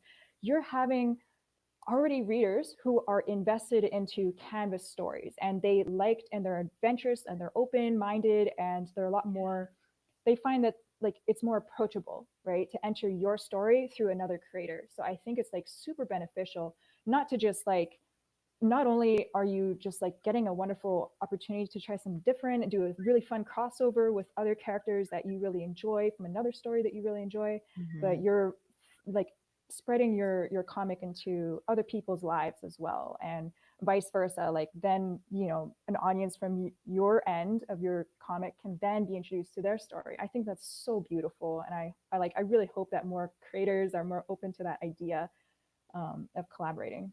Yeah, that's super cool. And I think it goes back to, and I'll be brief with my point. I think it goes back to what we were all talking about earlier. Is like, when you have that short form content, if let's Mhm. say the artist you're collaborating with usually does like short form content, and they've built up that rapport, where now they're okay with waiting for a collaboration or this and that, and then they see your work, they see maybe you have a longer, maybe a little bit longer or different format than the artist they currently like. I think that rapport does so much more for them to become a fan of your work as well, So, Yeah, I love Mhm. that. That was kind of tied into what I wanted to talk on next was just creating that connection with your community, and how like creators can kind of foster that. So Mhm. that tied in perfectly, Marsh. oh yeah, I mean, creators, I think collaboration is like a really big thing. And when you're looking to do a collaboration, it's always going to be something that you kind of got to discuss between the two. I think the main ways to kind of foster a more connected and engaged community, especially around your webcomic, it's it's going to be something that you do fan art, you do short instances, because I see a lot of people who do have webtoons or who do have webcomics, like Magic. I'm pretty sure when I was looking on your profile alone, even, Mhm. you did a lot of cool art between your two characters, and when I was reading the comments, there were so many people who loved the art pieces that you did, the illustrations Oh my God, thanks. outside of the comic itself. They're just Mhm. excited to see these characters interact. And I think when you start building that world a little bit more, by, just giving people those illustrations. And these are things outside of your comic that you're doing, so people understand that, okay, not only are they spending the week or the week and a half to create their comic or the month to create their comic, but they're also going the extra mile and giving us colored illustration pieces or just detailed illustration pieces with these characters, giving us more lore to this world. Oh my gosh, I love what this creator is doing. And I think that's a big component to what you can do for something like that. you know you're gonna probably you're probably gonna annoy some people, but I think you're gonna make a lot more people happy than annoyance. So yeah, especially like you're not really gonna drive anybody away. But people probably can feel overwhelmed, like, okay, maybe it's a little too much, which reminds me of what we were talking about earlier. Like when you like look back at it and you just see that it's like continuously growing. You're like, where is this coming from? Don't they sleep? Oh my god, yeah. I don't know. I feel like even as a reader, like I'm always so excited when I get more pieces of lore, and I think that's really exciting to see like creators not taking everything so seriously. Like, okay, like I Mhm. will partake in my fair share of like angst comic, like lore and stuff, but like I love when creators have fun and don't take things too seriously and just be like Yeah. super genuine and make memes of their like characters and like just have fun with it. I think people are so desperate for like human connection Yeah. and I seeing agree. that they're like communication as well. Like when you have like a creator who is communicating with their audience, they're building that trust, right? The audience knows what's going on. They know that, Mhm. they can give that creator more kind of leeway. I feel like people are not going to be so prone to writing hate comments or whatever because they feel Mhm. like the creator's not even reading their comments. No, the creator's going in and reading the comments and replying to it and getting involved in the community, doing Q&As, doing polls about things they can add to their comic, like design wise. I think it's like all those interactive things are like super fun for an audience. And even as a reader, whenever I see stories doing or the creators doing that with their stories, I adore it because I see they're having fun, they're living their life, they're just Mhm. telling the story how they want to, and I'm eating it up. Like they're feeding me well, Mhm. and I'm all for getting all the lore and all these really cool like Yeah, yeah, collaborations. yeah. Yeah. Yeah. Yes, yes, I would agree with that 1,000%. I think for me, I would say my advice to like every creator, it's three letters. Just put some abs in there. Like give the people what they want. always with the abs. Yeah, the fan service helps, I guess. Fan I'm service not will gonna always lie. help on both sides. Like you always see, it's Listen, either listen, abs are in all genres. Like it doesn't matter what genre it is. Like you put it in there, people love it. So like I have taken on this role to promote the gospel of abs. So I'm as just they say, promoting it whenever I can. monkey brain activates when you see some abs. The neurons activate. Oh man. I feel like I roasted myself. So was there any last comments on growing and maintaining a loyal Webtoon fan base? um, I'll start this one off and just say, being true to yourself. People can smell authenticity. Yes. It doesn't matter 100%. if it's repetitive or how many times you think you've seen something done, because if you're not Mhm. authentic to yourself, then you can't create that original work. You know, I think, of course, respecting the time of your audience as well, giving them something that, hey, this isn't too long, hey, this isn't too short, this Mhm. is kind of well paced, this is, the best artwork I can do for now, Mhm. this is something that I think a lot of people are going to like, and Mhm. it fits within the mediums of, what I or the realm of what's currently out in some sort of sense. And that's kind of just my little small tangent. Yeah, Well said. yeah, yeah, beautifully said. I do think that, especially right now, and with the whole AI thing going on these last couple years, and it just being such a big thing, I think the human connection is so, so important. And I think that people really, as much as like, yeah, it's really nice to see like AI generated stuff and it looks pretty. I mean, don't get me, I mean, like that looks a little wonky at some parts, but like if you're not really paying attention, yeah, it looks nice. But then it's kind of like, oh, it's AI. Like, oh, okay, well, and we can get into a whole AI thing, which we're not. But I think it's so much more special when there's a human behind that. Because if I'm like, oh, who did this cool painting? Like, oh, AI did it. It's AI generated. I'm like, oh, okay, like that's cool. It still looks cool, but like, Yeah. okay, but it just feels so Mhm. cold. But now if Yeah. like if I'm like, oh, this is a cool painting, who did this one? And if someone's like, oh, I did it, and oh, I was inspired by my cat, and it actually messed up, and this is a whole story, and there's this whole human connection. I'm like, oh, dude, this is really cool. Kind of like martial arts, your name. I really love that. Like I know your name is like not like an art piece on the wall, but like there's a story behind it. There's a human behind it. There's a Thank connection you. behind it. And I think that's really I do think, I mean, we may not all admit it, but yeah, we enjoy it. We like it. We eat that stuff up all the time. But Yeah.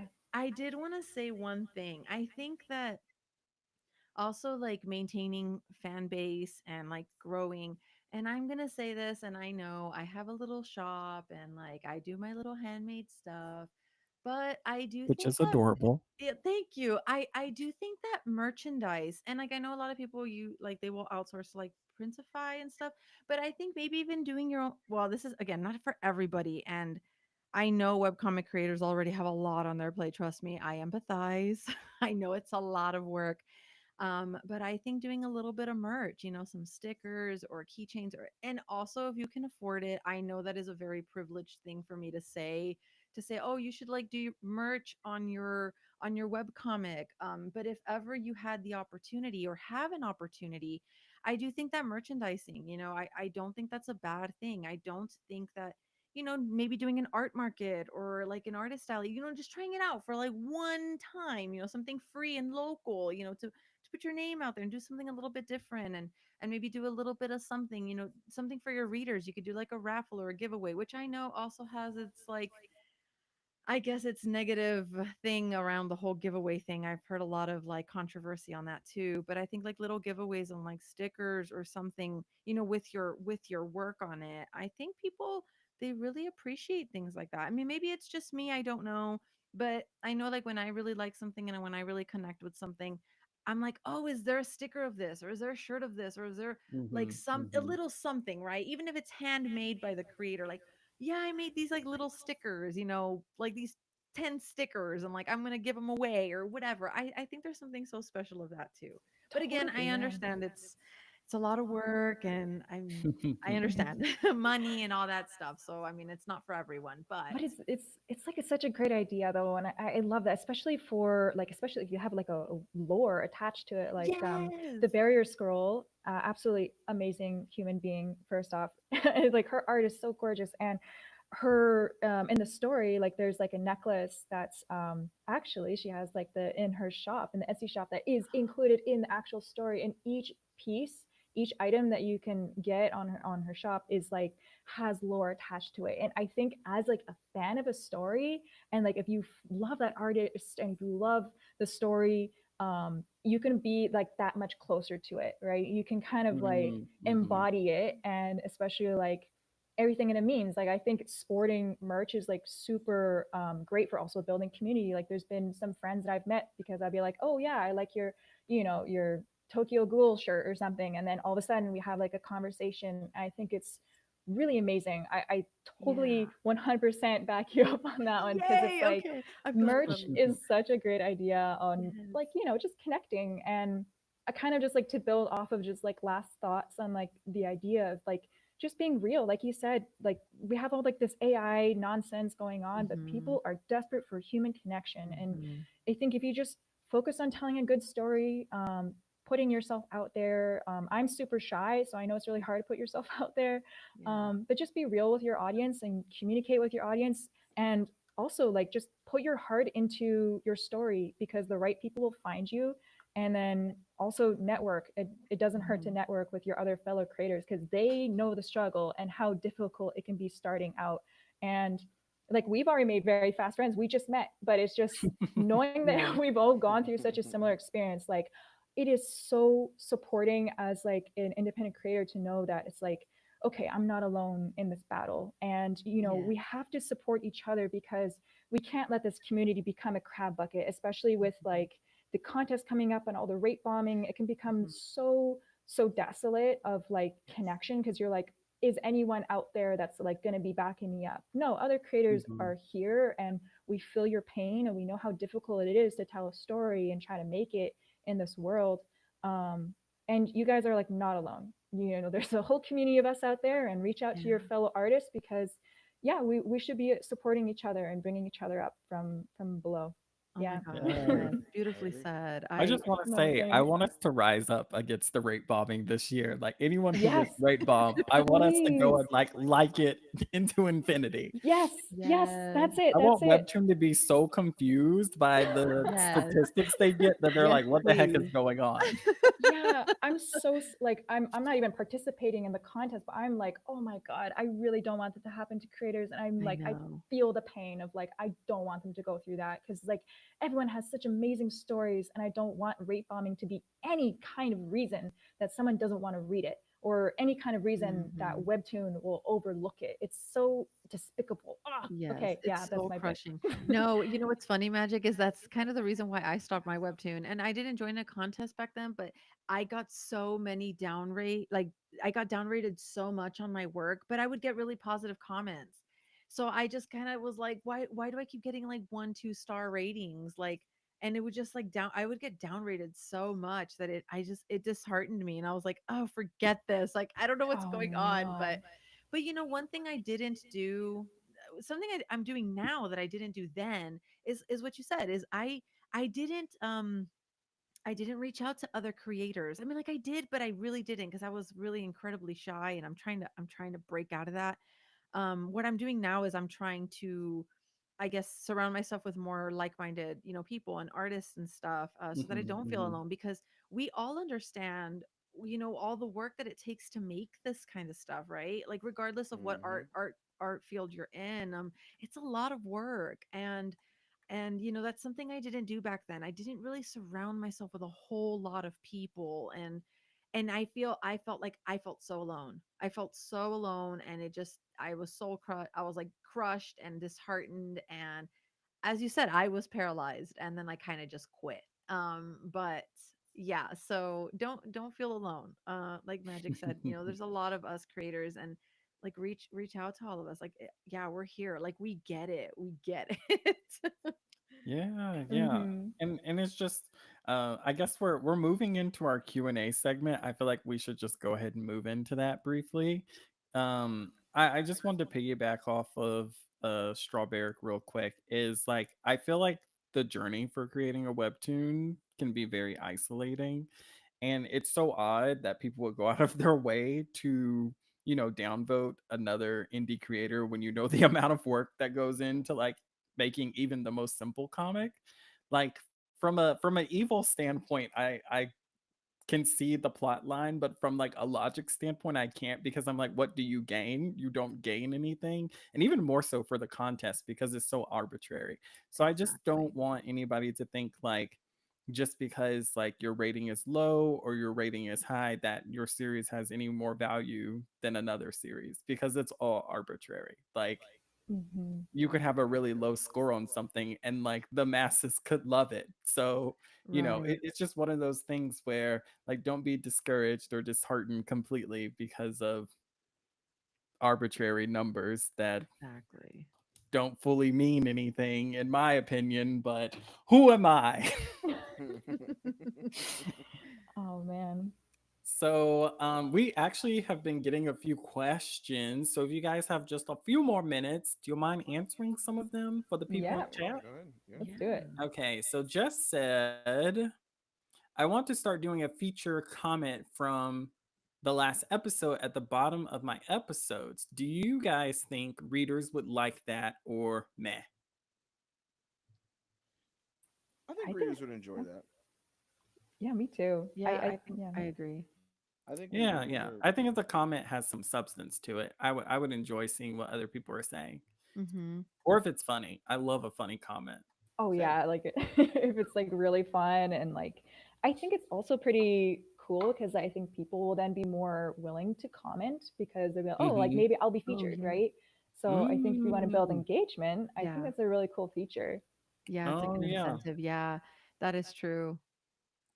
Yeah, yeah, like top comments. I see people Yeah. sometimes like will come back and re-edit their comment if they get top comment.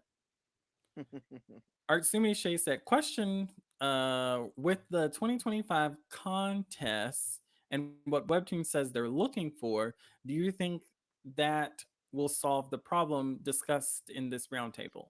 No. Automatic no. No. Oh no. I think that what's gonna happen is content's gonna go on, Webtoons isn't gonna learn anything, and they're gonna be like, all right, guys, Mhm. that was a bust. On to the next thing. I literally think it's just gonna be blinders, horse blinders on. What about you guys? Do y'all have any thoughts, Magic or Straw? I don't really have anything off the dome right now, but um, Okay, okay. I didn't want to like take it over, but I have thoughts. go for it, go for it. Yeah, go on. Yes, please. So I think they will cherry pick a few like very abstract comics to be like, "Oh, we're diverse. Like we don't just pick, corporate regurgitation stories. Like look at these." And then they'll pick like the most strategic, most business-like stories that they ever could. So I don't think it'll solve anything. The only way I think that anything will affect Webtoons as a company drastically is if like there's a huge genre shift from the people who are buying or spending money. Like if everybody starts buying certain types of series, then Webtoons will be like, let's invest in this. But otherwise, no. Yeah, I think, I mean, I haven't been on Webtoons in like in a couple years, so but I think I feel like they just do it for the hype. I feel like that's all it is. Like, looky, looky, look what we're doing, and then they just, Hmm. like you said, Apollo, it's just like they're just gonna keep doing the same thing. Yeah, Like, yeah. no, I think that's so blah, but I The mean, it business is what it model is. isn't broken. Yeah. And that's what I'm saying. Like, that's why I keep saying, like, I truly think they're just gonna be like, cool, we did our thing, and Mhm. that's it. Mhm. Ooh, here's a good one. Andy said, I would like to know, how do you guys stay focused or deal with art block while making your comic/work? Ooh, does anybody else want to go first? I You always, go for it. yeah, like you go ahead and go first. Um, so this one is really interesting, and I never thought I would actually be answering this question. I was always the one asking this question with the art block. Um, you know, since I don't do web comics, but um, I did start my little handmade business, and I find that for myself personally, just for me, is that I do different forms of art. So I do some sculpting, but I also do digital artwork and I do stickers. So there is always a different step in my I guess creative work. Um and so I find that having different things helps me personally. I found that when I was making web comics, I was really burning myself out because I could sit at the computer all day and just keep drawing and drawing and drawing. But I am the type of person who likes to get up and move and do stuff. And if I don't, I start getting really anxious actually.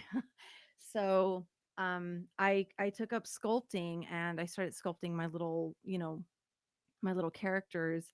And I find that just going through the different steps of sculpting, like one day I could sculpt, and then one day I could, draw, and then one day I can resin. I mean, they're all still forms creative, works, but different.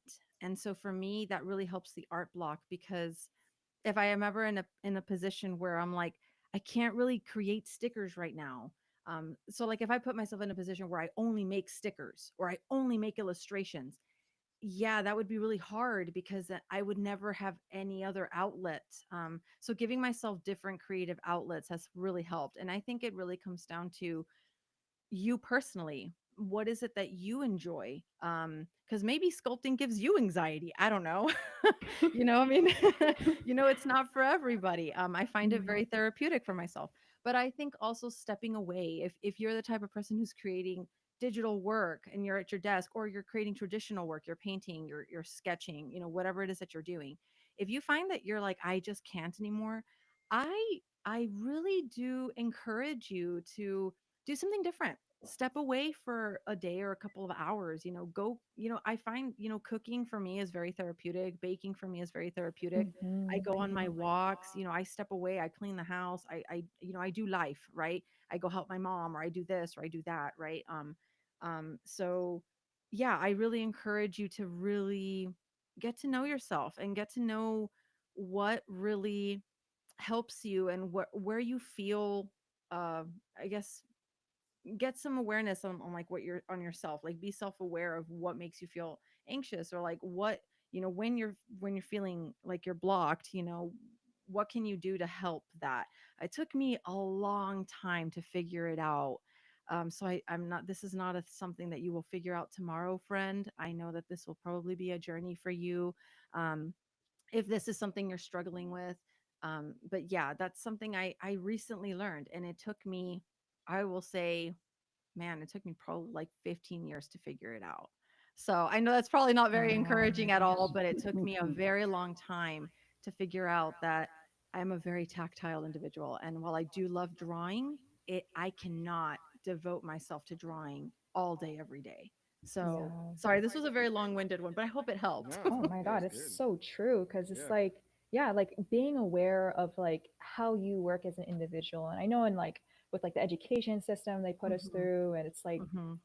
like it's a one track way of learning, but we all learn and we all grow in different ways. And same thing for like working styles. Not everyone can just like lock in, like um having those different outlets. And like working out has been like a huge thing for me to like, I would run and I'll just daydream. I love daydreaming. I love just zoning out. And I think like that same kind of practice that I do when I run, and like that discipline of like the repetitive action, is something that I put into web comic making as well. Like you said, it's just like being aware of like how we work, and it takes so much time to recognize like the pattern that we have, and like what works, what Yes. doesn't work. And it's like, make yourself as comfortable as you can. Like sometimes for me, like I would put on like one of these like Apollo, I put on like one of your videos, and I would just like listen to it in the background while I work on my comic. And or I would just put on music and I would just completely zone out, like in a trance, like totally like the closest thing to being severed as possible. And I just, I work on my comic from there and just sort of like zone out. Like I think allow yourself to enjoy the process, because as soon as it becomes a chore, stop it. Okay. Go out, touch grass, whatever you got to do, stop it. Don't let it become a chore, because then, Legitimate. it should be fun. Yeah, this is a story that Yes. you're doing. And that's the thing. Once it becomes work, once it becomes like paid thing, a contract, if you get that, then that you might have to sacrifice that sort of enjoyment of just making the comic and just having fun with it. So enjoy the process, right? And try different things and see how you work, and different schedules. I think that might help as well. But yeah, you guys, so true. Magic, you had said something, and just to even go into that, like I'm the person who can sit. And as Strawberry, I think you had mentioned you're like, oh, if I have to sit at this desk for more than 5 to 6 hours, I'm literally gonna go insane. Yeah. Like, so I have ADHD, so like I'm the same way, to where like my attention, it being split in 19 different ways, is like comfortable for me.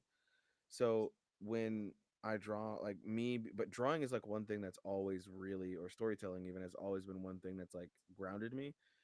But at some point, your ideas start to wane. Your ideas on what you're trying to either draw or write, your creativity starts to wane in general. And I've had that before, and I've thought that was like burnout or something like that. But it was really just me not living life, going to spend time with my fiance or my family, or playing a video game or watching a movie or TV show, letting that my mind rest so I can just go enjoy life, and then coming back to it with a fresh set of eyes. Exactly like what Magic was saying, like getting away from that thing once it starts to feel like work, like struggling to put a line down on paper or even come up with a concept. You're like, why can't I think of anything? It's because you got to go live life. You got to go enjoy life. You got to go enjoy Hmm. yourself, and Hmm. and Absolutely. and just go do some random stuff, Yes. and then come back with, as they usually say, a fresh set of eyes, and be like, Hmm. oh, okay. And then you feel like it's not. You're like, why was I even struggling with this? It's because you weren't living life. Exactly. So, Yeah. Yeah, I Oh, feel that's so that. true. Yes, yes. It's it's kind of like it's no different from trying to solve a math problem or like math or numbers or whatever, like you're struggling with it. And yeah, you literally step away for 5-10 minutes and you come back, you're like, oh my gosh, why, like this is so easy, like you know and you're like, oh my god, Yeah. I was stuck on that problem for like 2 hours or whatever. Like damn, and I solved it in, Exactly. like, I just had to step away for 10 minutes. Yeah, I think that's such a powerful thing. Yeah, stepping away. Yeah, those are all excellent answers. I loved it.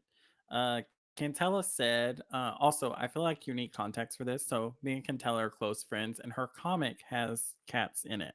So, she says, is it cool to put a picture of my cat at the end of my webtoon?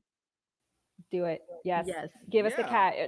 cat tax. Okay. We Yes. got to see them. Okay. You got to show us the beans. There's so Everybody loves pets. there's so Yeah. many Everybody loves discords. animals.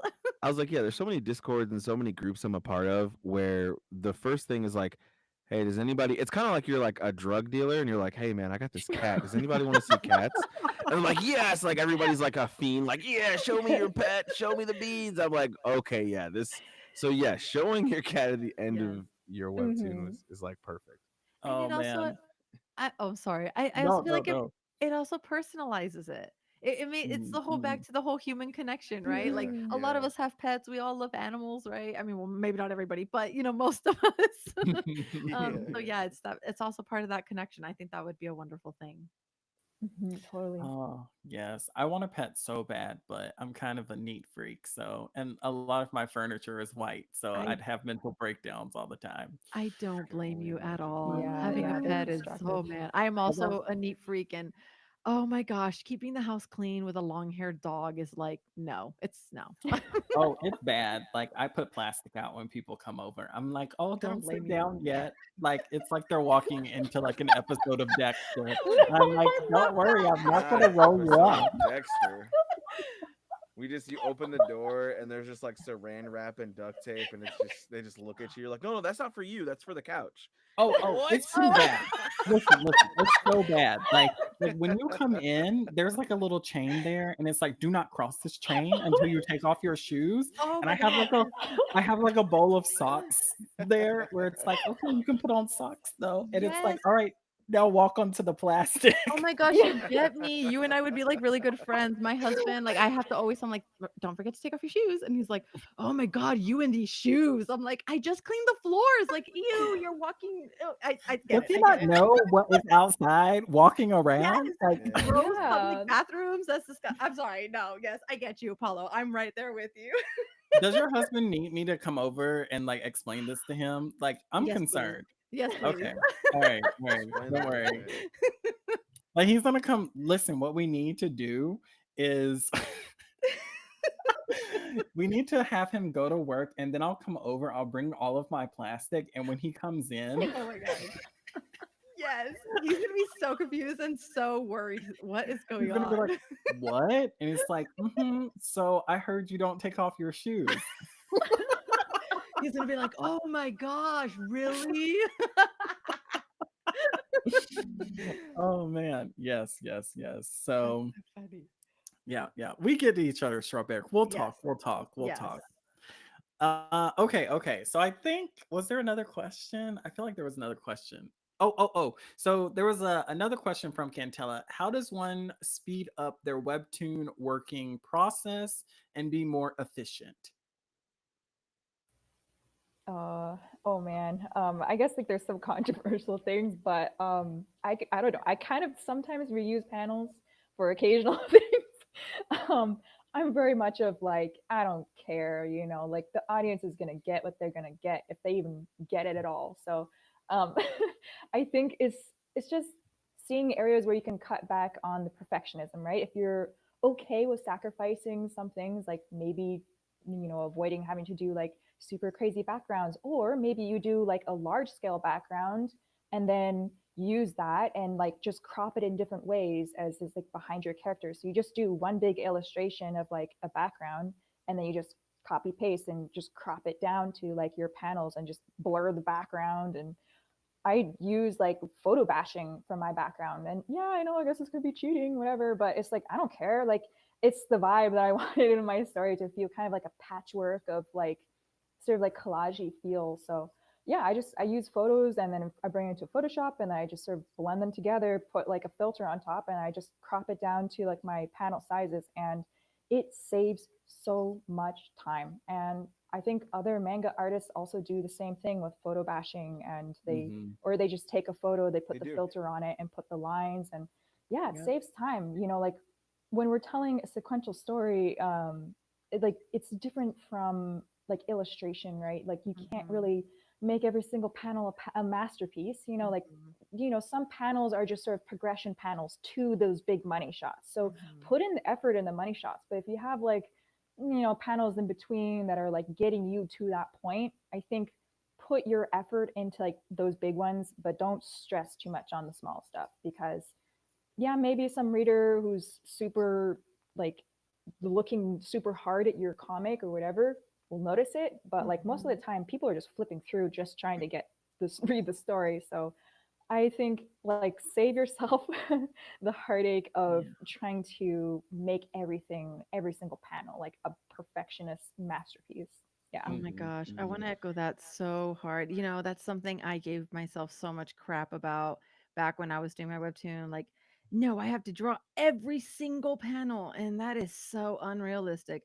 Do Hmm. not feel any shame with photo bashing. A lot of people do it. And I know who is it recently who is getting, I think Ross Draws is getting a lot of like heat for photo bashing. Well, Yeah. he's also getting a lot of heat for Oh, a bunch Oh of other yeah. stuff. But I was this AI is like, stuff this is too. not, I was like, yeah. I know, but I know he had gotten a lot of heat for the whole photo bashing thing, but let's not get Yeah. into that, right? This is not about raw straws. But yeah, no, Magic, I'm with we you. we Yeah, can make photo it about bashing. raw straws.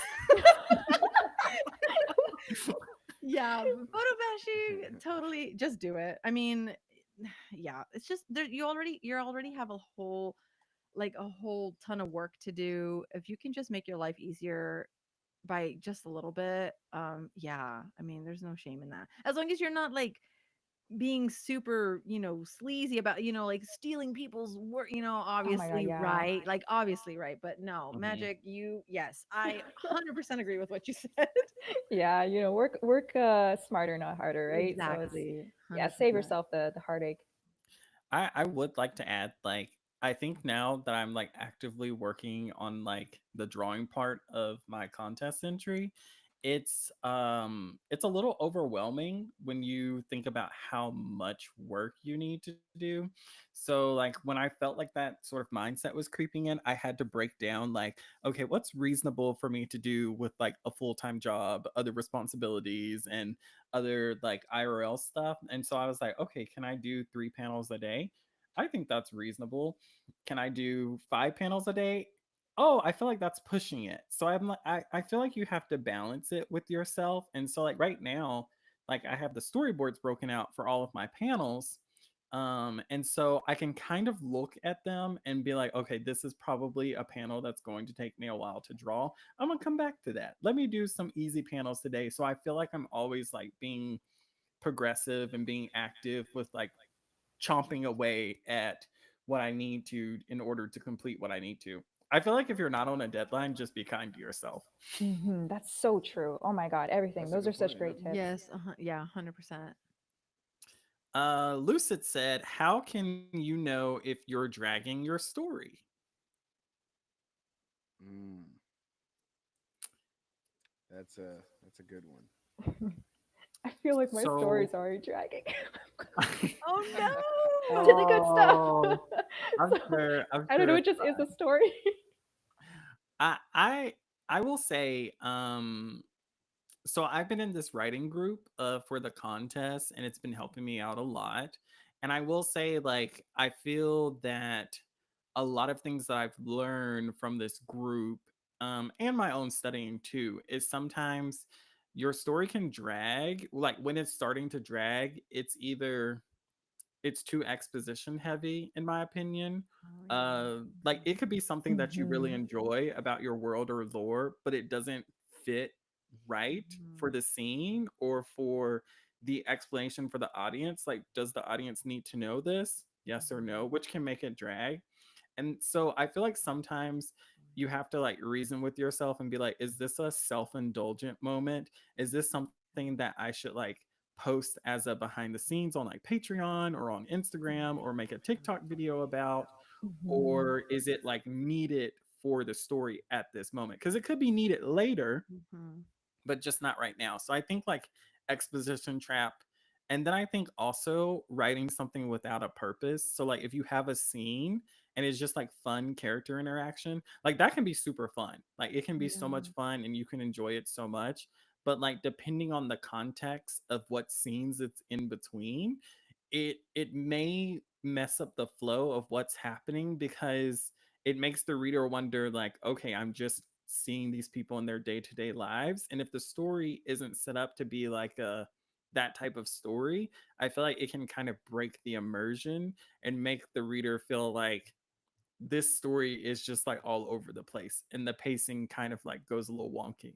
Those are my two Mhm. thoughts on it. So So maybe true. Yeah. Mhm. maybe some people have some other thoughts. No, I feel I feel, yep, I agree with you. I also think, I don't know, did you mention expository dialogue? Like I feel like that also just like I notice it in some shows, and it feels like it just drags because it feels like you're just telling me everything, and but I'm not seeing anything. You're just Mm-mm. Oh telling my me God, the yeah. whole thing, and I'm like, okay, I feel like this is just dragging. Like you're literally just telling me the whole story. Like the characters, will say the whole story without really actually doing anything, and that to me Yeah. is, oh, that as a reader, or I mean, I guess in webcomics it's a little bit hard to do that, or not to do that, but I think, maybe keep it to a minimum with the expository dialogue. I mean, like I know Yeah. sometimes it needs to be done. I understand, like it's difficult, and again, I'm not a webcomic creator, but as a reader or a watcher of things, that is one thing that I'm like, oh man, that's rough. Yeah, that's so true. Because, like, especially with like a visual format, like it is Hmm. so beneficial to tease things visually, right? Tease Yes. clues, tease the monster, and you're just sort of showing it without having to tell your audience or like spoon feed them. Your audience is Yeah. extremely intelligent, and people Yes. are like interested in intelligent stories, and so to tease them visually, I think is super cool to have that ability to do, and that's what kind of sets comics apart from just a novel, right? In a novel we're reading all these different details, but when you have the added visual format, it works so much better to be able to like show these different elements Mhm. in the narrative. And I think like when it comes to like like exposition dumps, like was it the new Percy Jackson remake that they had, like whenever there was about to be like some cool magic happen, they always cut the scene No, we and then don't they'll talk about this explain what remake. happened. And I'll be like, where is the magic, y'all? I came for the magic in this series. No, it's Listen, really No, sad. you came for the you do people. not That's what have they say. any idea how upset I was about that Percy Jackson remake. Like Rick Riordan, I don't trust him anymore. He he talked such a big game on social media. He was like, "Oh, I'm involved in this project, and it's not going to be like the OG Percy Jackson." And after seeing this series, I want to be like, "Sir, that movie was better." Like, I'm sorry to Oh tell my you. god. Like the casting was great, but I was like trying to watch it. I was like, oh, they did But these see, guys so dirty, man. that's like the deranged thing about the casting. Like in the show, they are such like cardboard cutouts that are like on assembly lines, like moving around. But like if you watch interviews with them, I'm like, oh my Yes, god, that's that's Percy it. Annabeth and Grover. Yes, yes, yes, yes. That's it. That's it. Oh my god. Yeah. The exposition dumps were diabolical. Oh Give no. that casting director a raise. Sometimes it's needed. Everything about that show was diabolical. Like I couldn't with anything. Oh, I'm sorry. No, My no, you're last good. tangent for the night. You're all right. Oh man. Okay, if there are no other questions, we'll just go ahead and start wrapping everything up. Thank you guys so much for being here. I really appreciate it. So why don't you just shout yourselves out before we wrap up, and Magic Lens, why don't you start? Oh, hi. Yeah, thank you so much for having me. This was so much fun. I'm so glad I got a chance to chat with you guys, especially on like getting to the nitty-gritty on these topics. But yeah, if you want to follow me, you can. You don't have to if you don't want to, but um I do YouTube, I'm on Instagram, and you can find my comic Changeling if you like adventure romance, mature dark comedy style storytelling. But yeah, that's me. Thank you. Thank you so much. Okay, Marsh, you're up next. First off, I'm gonna go follow Magic because on YouTube because Same I here. also do YouTube Oh and I my also God. this. I gotta Uh, follow Oh, you both guys. of you. Okay, thank we're you gonna for follow having. each other. Yeah. That's the way it works. Thank you, Pantheon, for having me. I know we've talked plenty of times about me being on a round table or something like this, and this was just so amazing. I feel very bad because I'm like, I wanted to contribute more, but I was just so enthralled with what Magic Strawberry and was saying as well. I was like, well, they've already said it, so yeah. But regardless, yeah, it's been a blast. If you guys want, you guys can go follow me over on YouTube, Twitter, and Instagram. I have my main series Penguin Boy out on underneath my publication, Lumbento manga and light novel publication. Lumbento.net is where you can go find it. And yeah, I appreciate everybody hopping on I'm just And loving the this. Kickstarter. Yes, and of course the Kickstarter. I did not forget that. Go check out the Kickstarter. Go head over to kickstarter.com/penguin boy, or just head over to Kickstarter and type in penguin boy, all one word, no spaces. And be sure to check out what we have going on over there. There's a couple different tiers that you can get. The book is just $15, so you could even just get the book itself, or you can get things like the poster, the stickers. You can get a shirt, and yeah, we will have the digital and the physical book. So yes, of course, that's all. Yay. Okay. Okay, Strawberry. Yay! Well, first of all, thank you, Apollo, for inviting me to this live stream. It was super, super fun. And Magic and Marsh, I'm already following you. I had another tab up and I was like, I'm gonna subscribe to them right now. So I I'm am gonna following stalk you you guys guys. now. But yeah, I mostly work on my shop stuff. So if anyone's interested, I am mostly on YouTube and Instagram. I am still trying to figure out I guess some kind of schedule to upload on YouTube, but you can follow me on there if you'd like. I am mostly on Instagram because that's where I post most of my events. Again, I'm not a webcomic creator anymore. Maybe one day I will get back into it, but yeah, you can follow me on Instagram and just kind of follow me along my journey of being a little shop owner for now and making my little handmade stuff and yeah, I don't really know what else to say. No, that's perfect. Like, firstly, I just want to thank all of you again. It did not dawn on me until you all were just talking, but we're all YouTubers. Like, what the Oh my best? God, yeah. Oh my That was gosh, not planned. And I just followed every single. Well, I was already following you, Pantheon, but the other two I just followed you on Yay! Ah, YouTube as well.